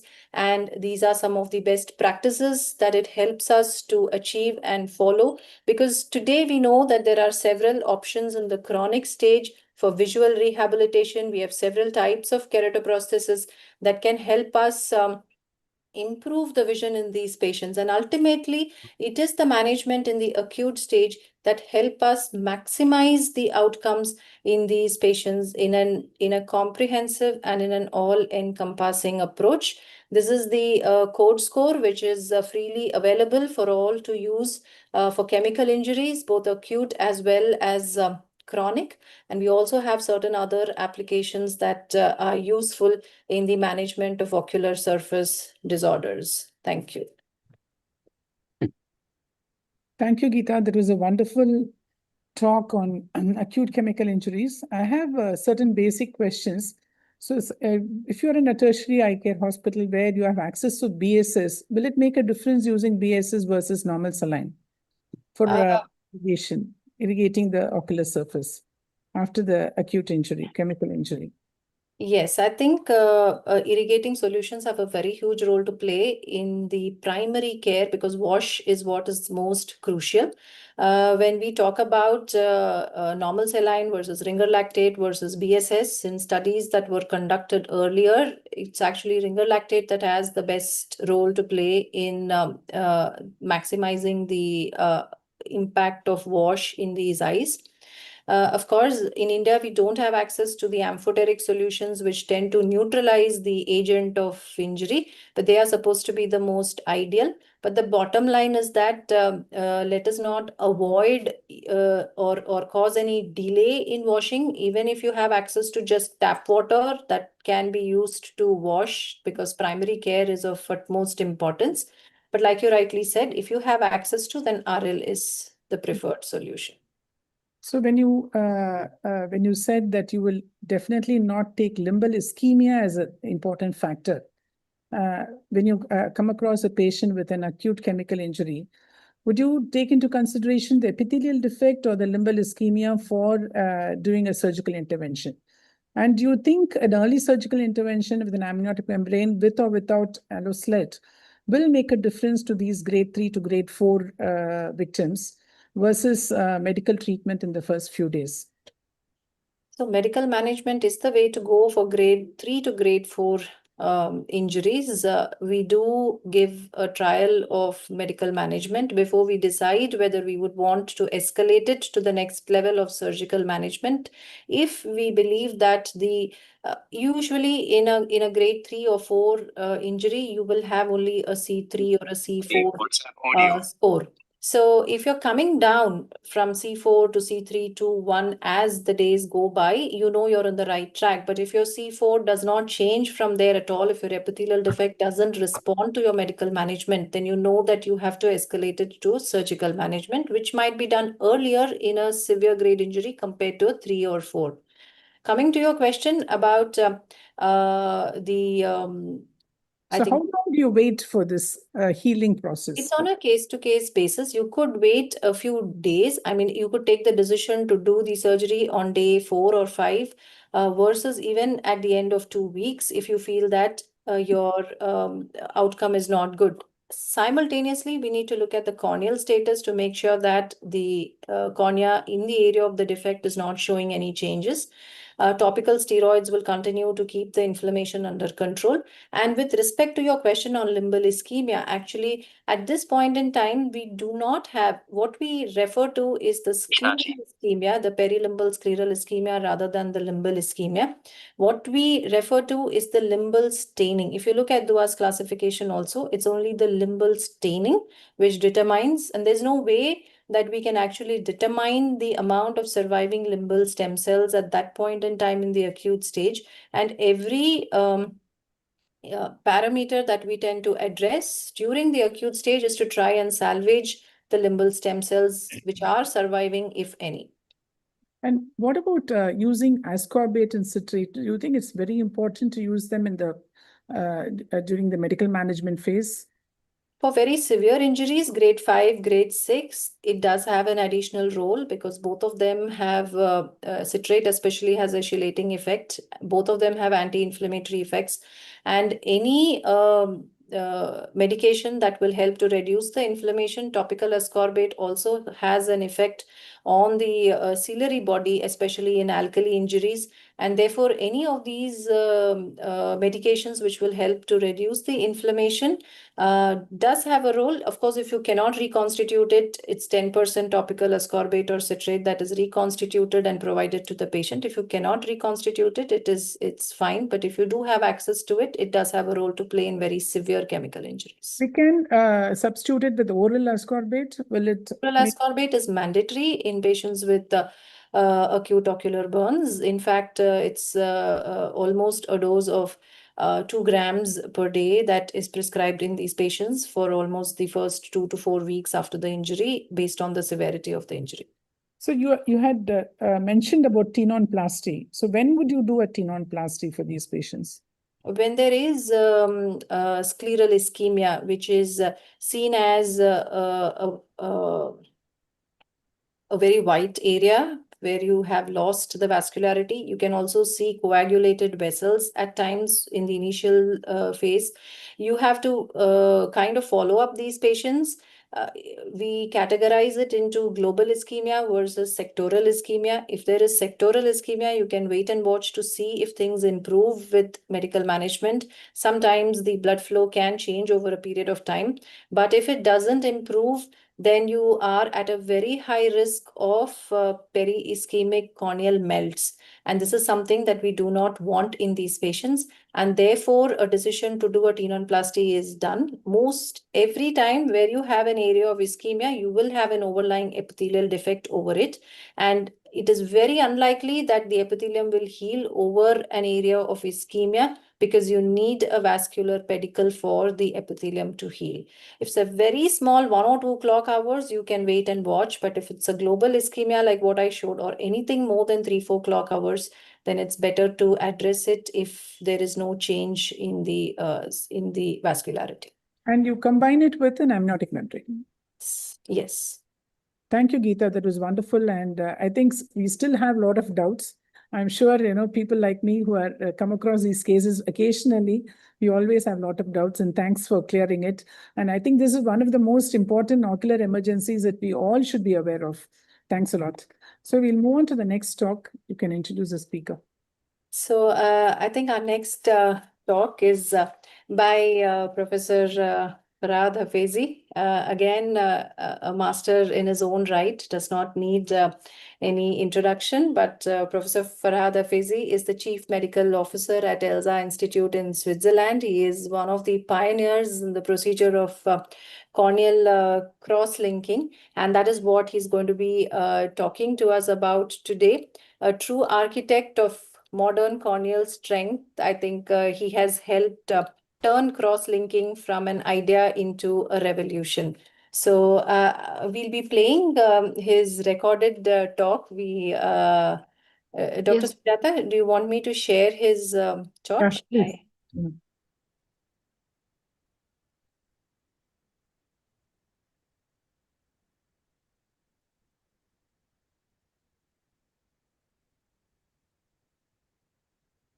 Decision-making in corneal cross-linking, which protocol when. This is Farhad Hafezi from the ELSA Institute, Switzerland. Let me walk you through the way I judge my patients, because unlike 20 years ago, we nowadays do not have one single cross-linking protocol. We have a multitude. Similar to cataract surgery, we have much more possibilities than just a few years ago. When I'm facing very strong progression, I used to use the Dresden protocol, but the Dresden protocol takes a long time.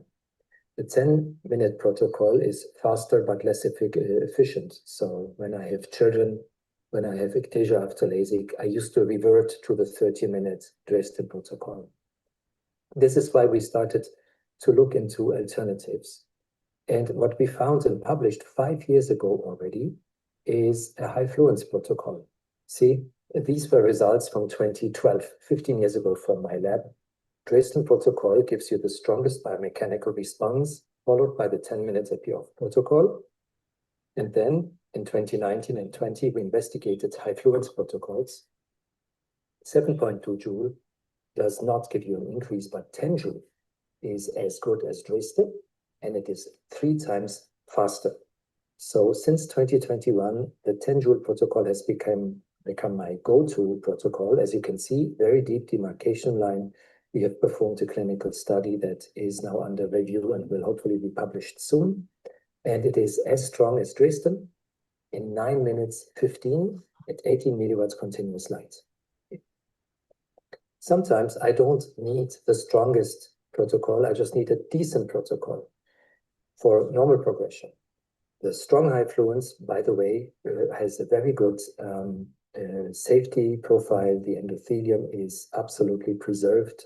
No worries about the endothelium. And the clinical success rate is at 94%. Now, again, when I have a less aggressive form of ectasia, I used to do the 9 milliwatts, 10 minutes epi-off. I do not anymore. I use the ELSA epi-on. As efficient as a 10-minute conventional accelerated cross-linking. And this one took us 9 years to develop. We had to overcome the challenges that are typical for AP-on, so reduced UV exposure due to the epithelium, reduced riboflavin saturation, and reduced oxygen availability. Besides us, there were other companies and entities and research labs that were trying to develop functional AP-on.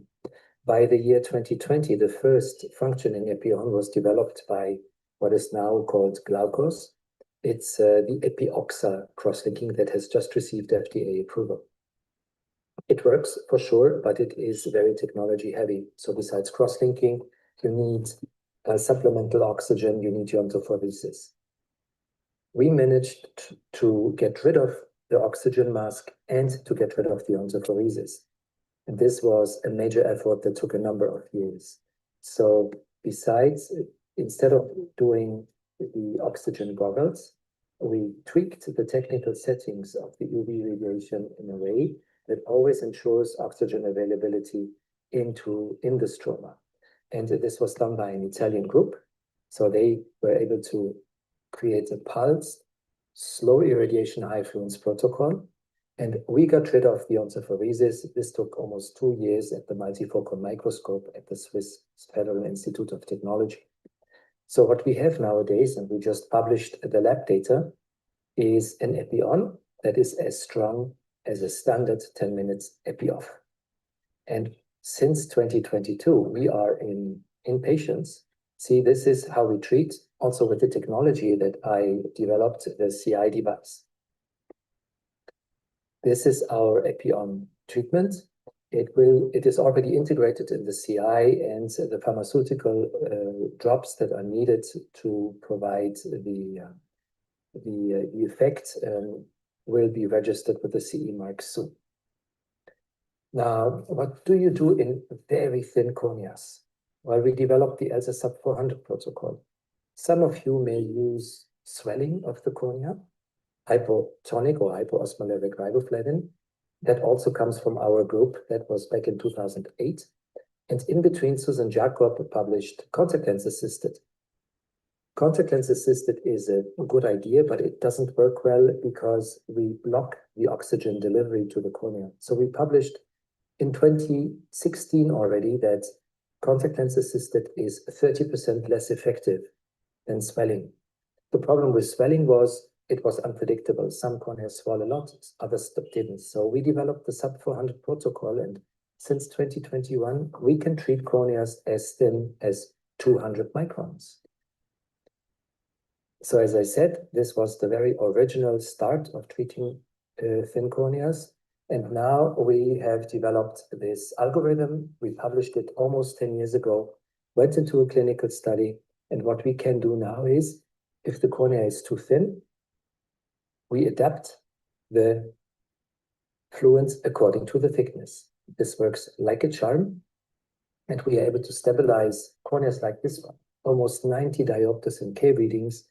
And many of these patients still have a really good vision with their contact lenses. So it makes sense to stabilize. Even in these ultra-thin corneas, do not worry about the endothelium because, as I said, the corneal endothelium is protected because we adapt the fluence to the individual thickness. All of these protocols are integrated in the CI device, even the second generation sub 400 that will be published in 2 to 3 months. And now comes the real revolution, which is what we call ELSA PACE. And this is a way we found to photochemically remodel the cornea. So we improve vision without removing any tissue. Let me show you what is needed. You need a lot of high tech to do this. You need epithelial maps from the MS-39. You need an Amaris excimer laser. And what we create is a custom-made epi-off window. And this PTK is epithelial map guided. It doesn't sit over the sagittal or the tangential view of the keratoconus. It sits over the Gaussian view. That's very important. Otherwise, you will not be effective. And please don't try to do this by hand. It's impossible to be in the micrometer range by doing this by hand. You will lose almost all the effect. This epi-off window creates 4 gradients that are not present in the rest of the cornea that is treated with our epi-on. The epi-off window gives you more exposure to light, more oxygen availability, more riboflavin saturation, and we additionally treat this with even more fluence. This is what you see when the cornea gets treated. And these are the results. They are just mind-blowing. As you can see, we almost eradicated the keratoconus. We have treated almost 300 eyes now. The longest follow-up we have is 4 years.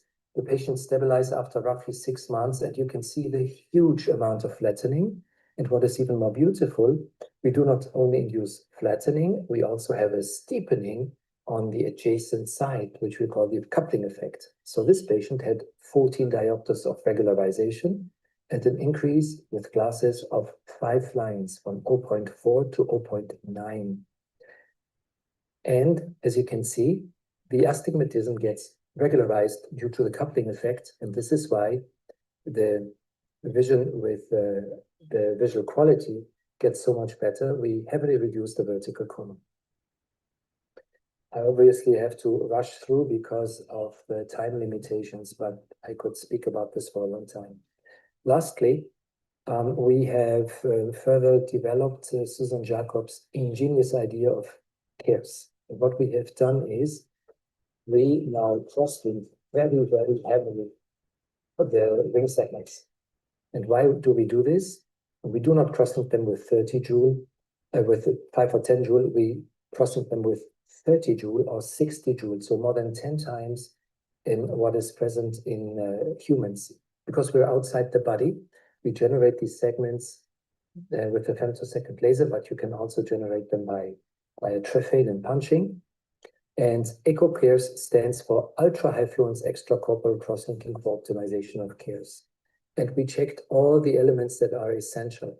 We checked the increase in stiffness, where is the optimum, the resistance to rehydration, the resistance to digestion, and we made sure that the entire segment is totally sterile. So this one is not in press anymore. It was published in December, so you should be able to get it from the Journal of Refractive Surgery.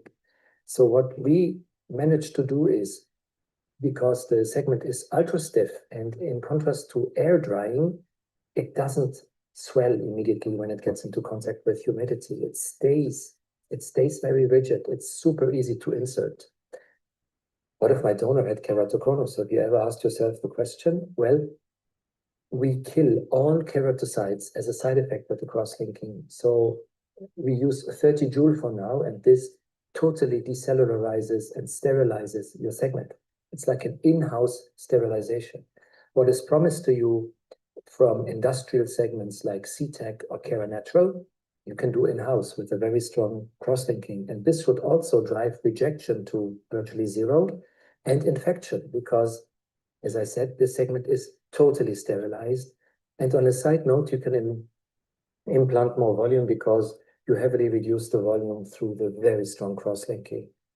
So EcoCares works like a charm, and you can see all the entire procedure on our website. One last element, all the protocols that I've shown you now are integrated in the CI device. We developed this machine and it's been on the global market now for 6 years. It's available in 73 countries, and I just learned that the registration in India will be done in the next weeks, and the distributor will be My Healthscape. I do not know the situation in Sri Lanka, but in India it would be My Healthscape. It's a small machine that is very mighty and powerful, it has roughly a dozen different protocols integrated, but also a custom mode where you can choose yourself between 3, 9, 18, and 30 milliwatts, pulse light, continuous light, and irradiation time. It has protocols for keratoconus treatment, for keratitis treatment, and for refractive treatments. Check it out.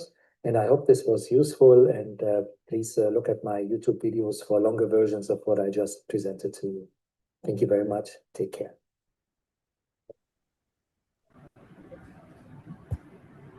Thank you, Dr. Hafesi. That was wonderful as usual. Dr. P.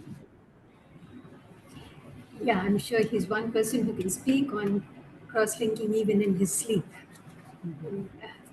thanks to the research that he has done, we've always believed that the Dresden Protocol was the father of all protocols, but he's shown us that it can be modified and modified within the realms of safety and with equal efficacy. If I can ask a couple of questions though about the high fluence cross-linking that he has suggested.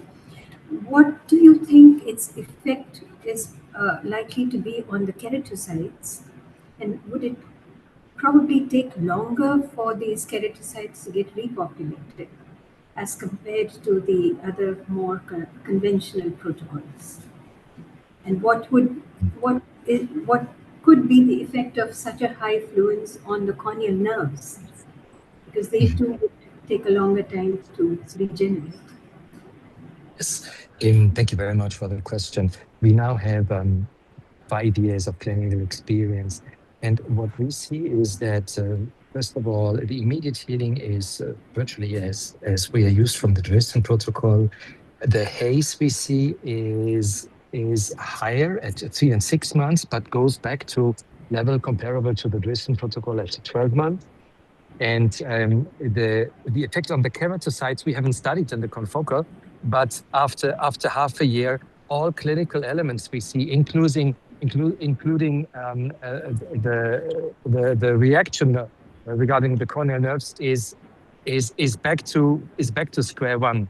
But we should probably at some moment in time do some confocal microscopies. We don't have a confocal in our clinic, but clinically there is not any issue we have seen in now a total of 5 years of clinical application. So I do not use the Dresden Protocol at all anymore.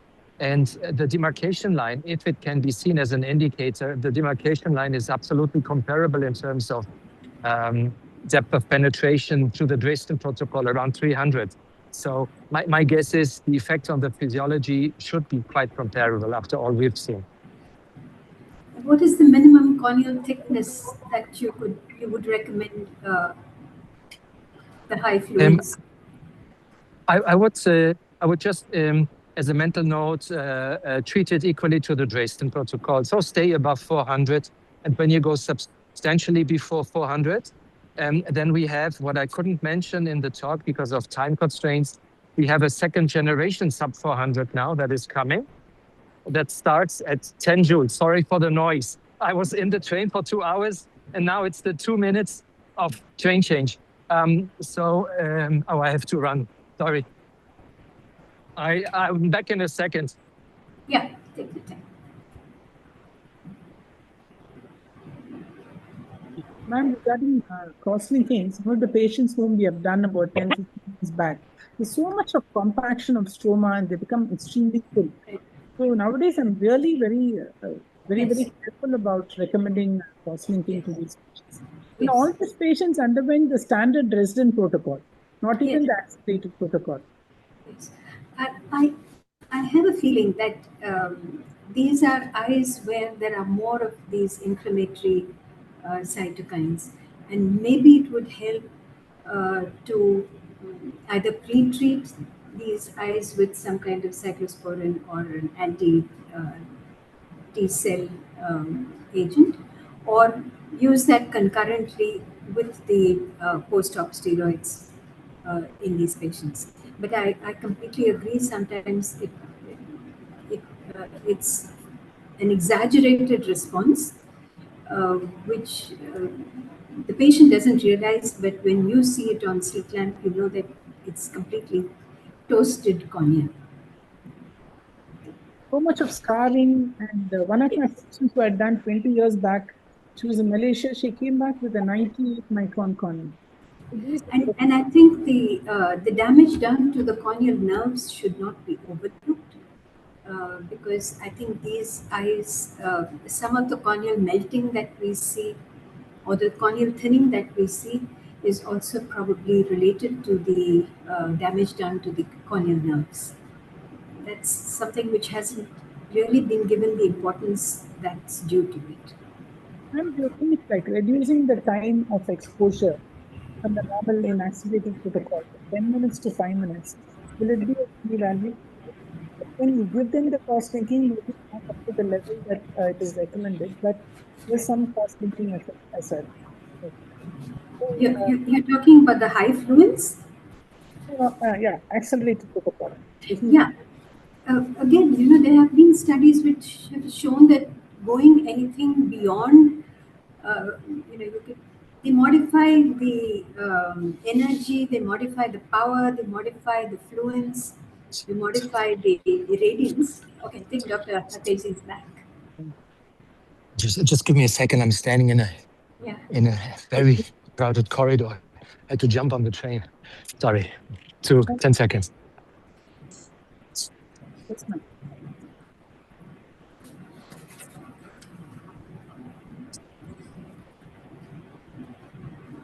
Almost done.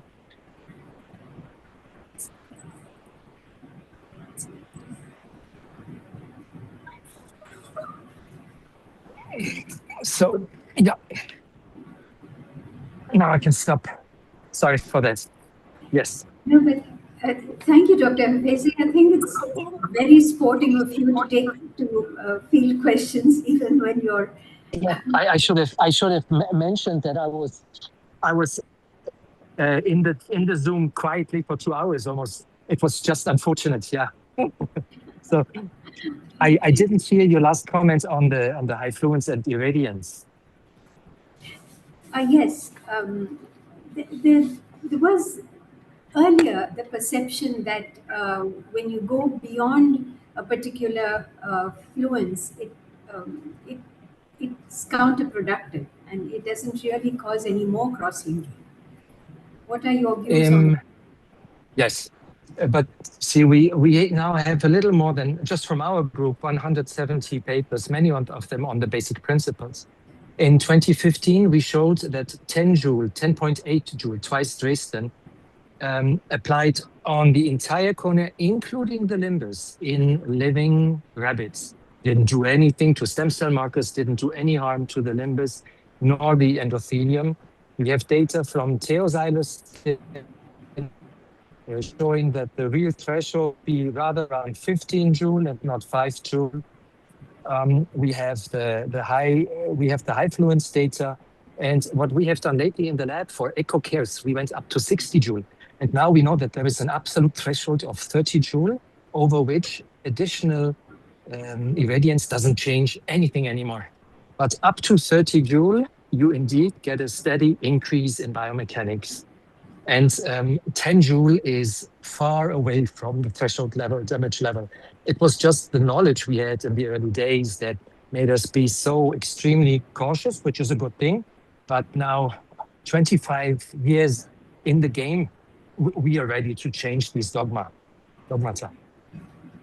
Have you measured the corneal biomechanics of these eyes with the highest fluence cross-linking? Yes. And are they very much more Yes, stiffened?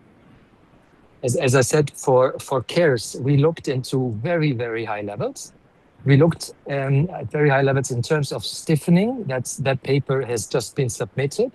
And up to 30 joules, which you could never do in a human cornea, but it's just the principle. We have an increase in stiffness. We use this for the cares segments.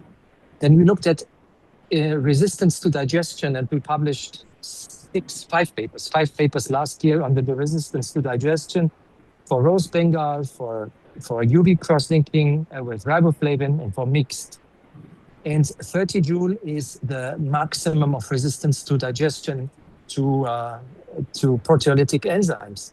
We looked at rehydration, and I guess the optimum is starting at 15 joule and is good at 30 joule too. So everything pointed to 30 joule for cares. But on a side note, it just confirmed to us that you can stiffen the cornea and you can overcome in an accelerated mode the relative lack of oxygen that you see normally when you accelerate. We believe that by accelerating and increasing the fluence, we switch from a type 2 photochemical reaction to a non-oxygen dependent type 1 reaction, which is not very efficient, but enough to to change the game and make this accelerated as strong as Graystar. One last question. Is there a danger of over-stiffening the cornea? That's a really good question. If we will take some high-resolution videos from these CARES segments that we stiff at 30 joule.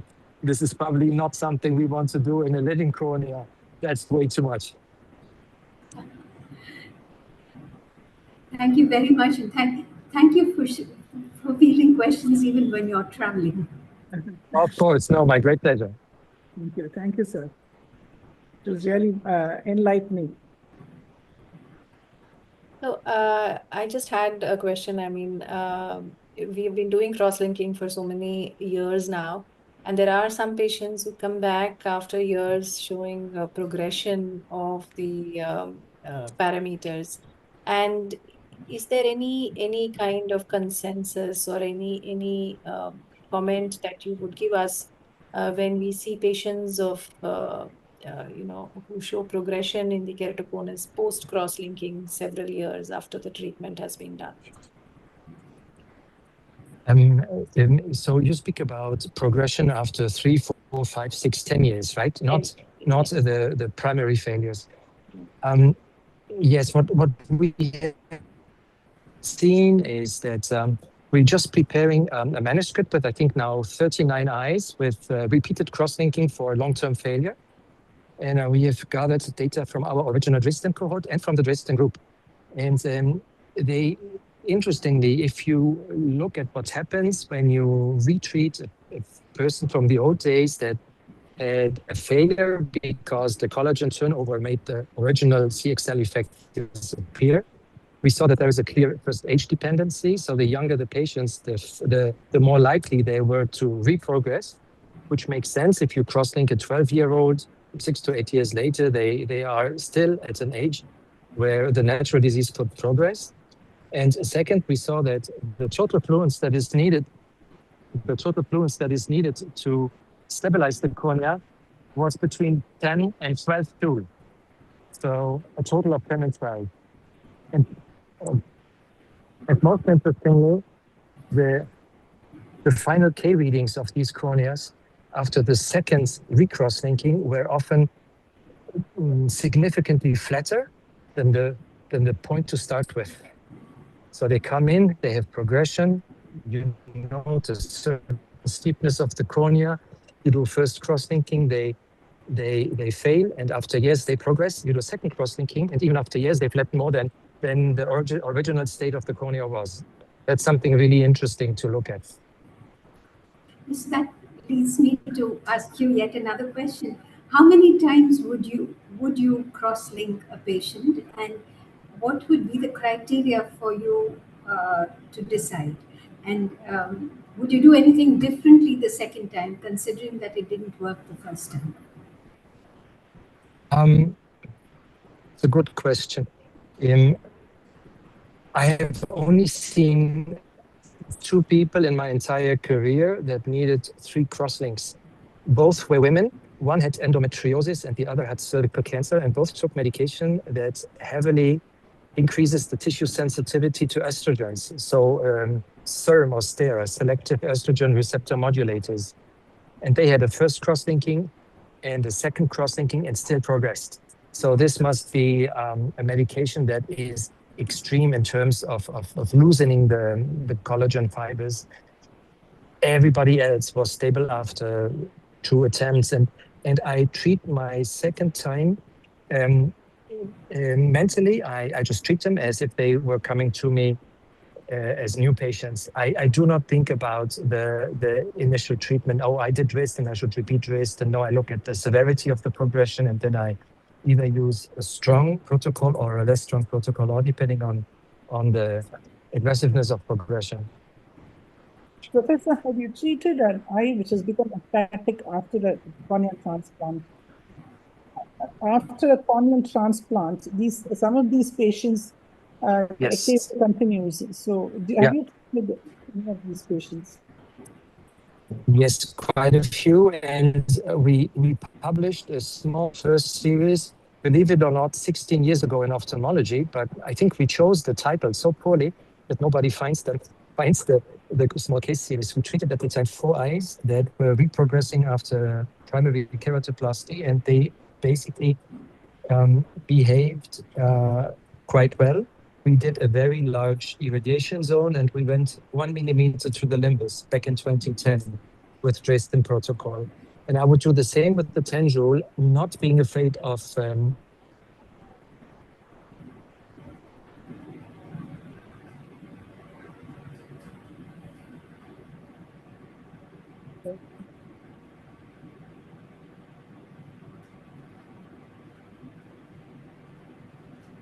think with Professor Habib in the train, yeah. Yes, sir. Yeah, sorry for that.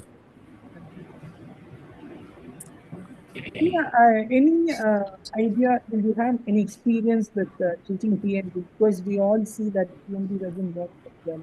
Is there any better method of doing cross-linking for patients with pellucid?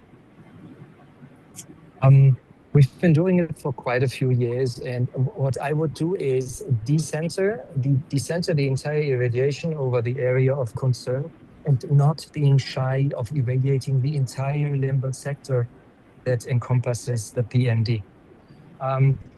There are these extremely thin areas then in a real PND, right, that go down to 200. I've on 2022 used potential on these areas, and I have seen a lot of haze that over the small strip of extreme thinning, but I've never seen melting. Since 2023, I rather use beyond cross-linking because sometimes you have issues with epithelialization over these very, very steep areas and thin areas.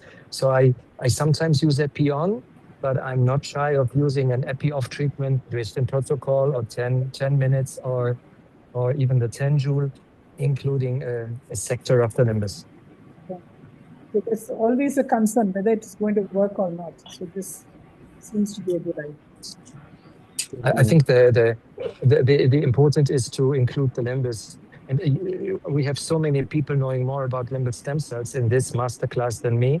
But correct me if I'm wrong, if you just treat the sector, even if you were to hypothesize that you kill the limbal stem cells, which I don't think is happening, you have all the other sectors of your cornea that have viable limbal stem cells.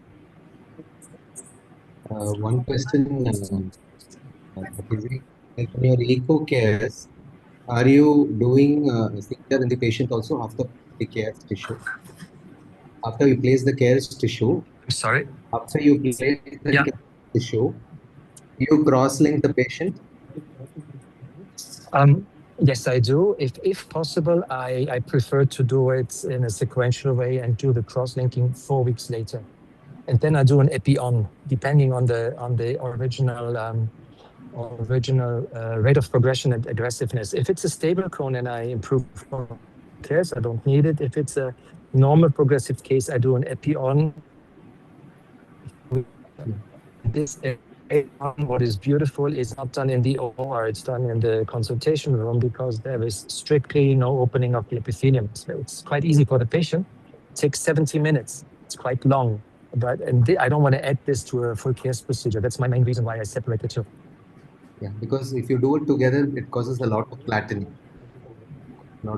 So even it could, for sure, if you do epi off, I would also be concerned about getting confused by the two effects. Yeah. So have you done it? Have you done?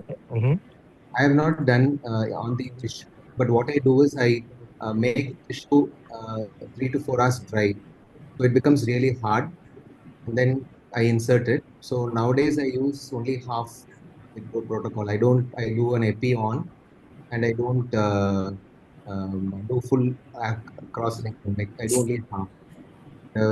First when I did it, a lot of flattening happened. So now, last 1 year, I'm not doing the C3R. I've reduced the C3R to half of what we are doing. So I see. actually, So yes. what I've like done around 150 patients now in the last 2 years, I feel it's very, very wonderful. good. And that particularly Dr. Sujata was asking about PMD. PMD, beautiful result. Yes, beautiful result. So it's an accelerated protocol that you're reducing the time from 10 minutes to 5 minutes. 5 minutes and AP, as Dr. Hafiz Ling, Epion, yeah. Epion. Because That's exactly I only keep reducing, but I just wanted Hafiz's, I think that's the thing with eco cares. I think it'll, in the future, maybe we may not be doing it on the patient at all with the eco cares. And just Might be. just putting the care segment in the riboflavin, it stiffens it. And you've not tried the cross-linking it, but just putting it in the riboflavin for about 5 minutes stiffens it, and it's so easy to insert into stiffening. Yeah. But then you don't have any cross-linking effect, and you still have viable keratocytes.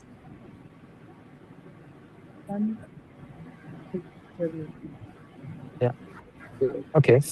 You're using such a high joule in eco cares, Hafiz. You think there might be any tissue damage, like maybe in future after 5-6 years, tissue can get denatured or something like that? Do you think so? I don't have the impression, because we simply create a sterile collagen scaffold without viable keratocytes. Looking at this, I invite you to try. If you have a spare amount of tissue, please use 30 milliwatts for 16 minutes, 20 continuous light, that's 30 joule, and see for yourself. It behaves like cornea. It flattens enormously. Then you can insert a bigger volume. We do a rather large tunnel, so we don't get not too much tension on the tunnel walls and danger of melting. But we can insert a huge volume, and then the care segment expands very slowly over the next days.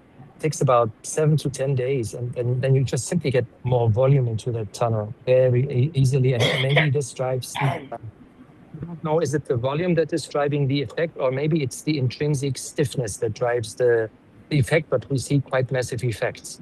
We are looking at it with the Brillant microscope now, with the BOSS, second generation BOSS, to understand, is it volume or is it the stiffness of the care segment that drives the additional effect? Yeah. And another thing, the tightness of the tissue also.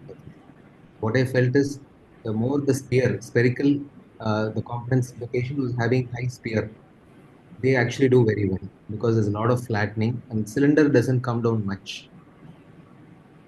So do you use 2 segments for the spherical components, and you cross-link them?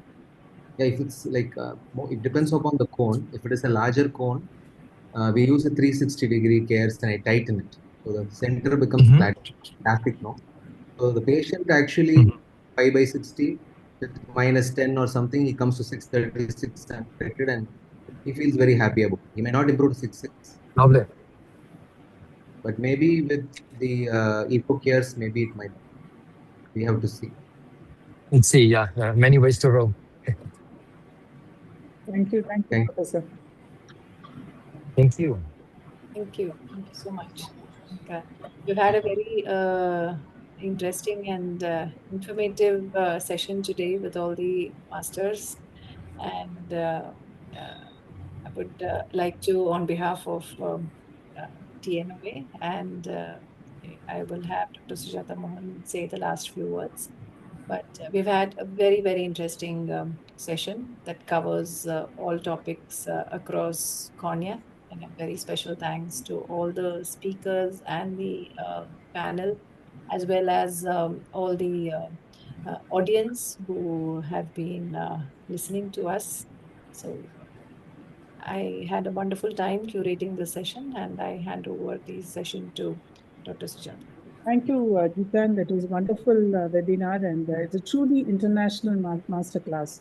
I think the discussions were fabulous. We learned so much from each of the speakers. And, this will be available on YouTube, so we can even go back and refer to it. And thanks to all of you for staying back for so long. And I really enjoyed it. I'm sure all of you did too. Thank you. Thank you. Good night. Thank you. Thank you, ma'am. Bye-bye. Thank you. Bye-bye. Bye. Bye-bye.